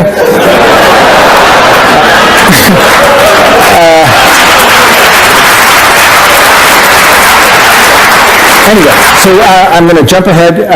These are spaces that are only affiliated with us doing the same thing. Word Street in Pittsfield, Massachusetts. Inkspot in Cincinnati. YouSpeak, San Francisco, California, which inspired us. Studio St. Louis in St. Louis. Austin Batcave in Austin. Fighting Words in Dublin, Ireland, started by Roddy Doyle. This will be open in April. Now I'm going into the TED Wish. Whew, is that okay? All right, I got a minute. So the TED Wish, I wish that you personally and every creative individual and organization that you know will find a way to directly engage with the public school in your area, and that you will then tell the story of how you got involved, so that within a year we have 1,000 examples of transformative partnerships, profound leaps forward. And these can be things that maybe you're already doing. I know that so many people in this room are already doing really interesting things. I know that for a fact. So tell us these stories and inspire others on the website. So we created a website. I'm going to switch to we and not I hope. We hope that the attendees of this conference will usher in a new era of participation in our public schools. We hope that you will take the lead in partnering your innovative spirit and expertise with that of innovative educators in your community. Always let the teachers lead the way. They will tell you how to be useful. I hope that you'll step in and help out. There's a million ways you can walk up to your local school and consult with the teachers. They'll always tell you how to help. So this is with the hot studio in San Francisco. They did this phenomenal job. This website is already up. It's already got a bunch of stories, a lot of ideas. It's called Once Upon a School, which is a great title, I think. This site will document every story, every project that comes out of this conference and around the world. So you go to the website, you see a bunch of ideas, you can be inspired by them, and you add your own projects once you get started. Hot Studio did a great job in a very tight deadline. So visit the site. If you have any questions, you can ask this guy, who's our Director of National Programs. He'll be on the phone. You email him, he'll answer any question you possibly want, and he'll get you inspired and get you going and guide you through the process so that you can affect change. And it can be fun. That's the point of this talk, is that it needn't be sterile, it needn't be bureaucratically untenable. You can do and use the skills that you have. The schools need you, the teachers need you, students and parents need you. They need your actual person, your physical personhood, and your open minds and open ears and boundless compassion, sitting next to them, listening and nodding and asking questions for hours at a time. Some of these kids just don't plain know how good they are, how smart and how much they have to say. You can tell them. You can shine that light on them, one human interaction at a time. So we hope you'll join us. Thank you so much. Thank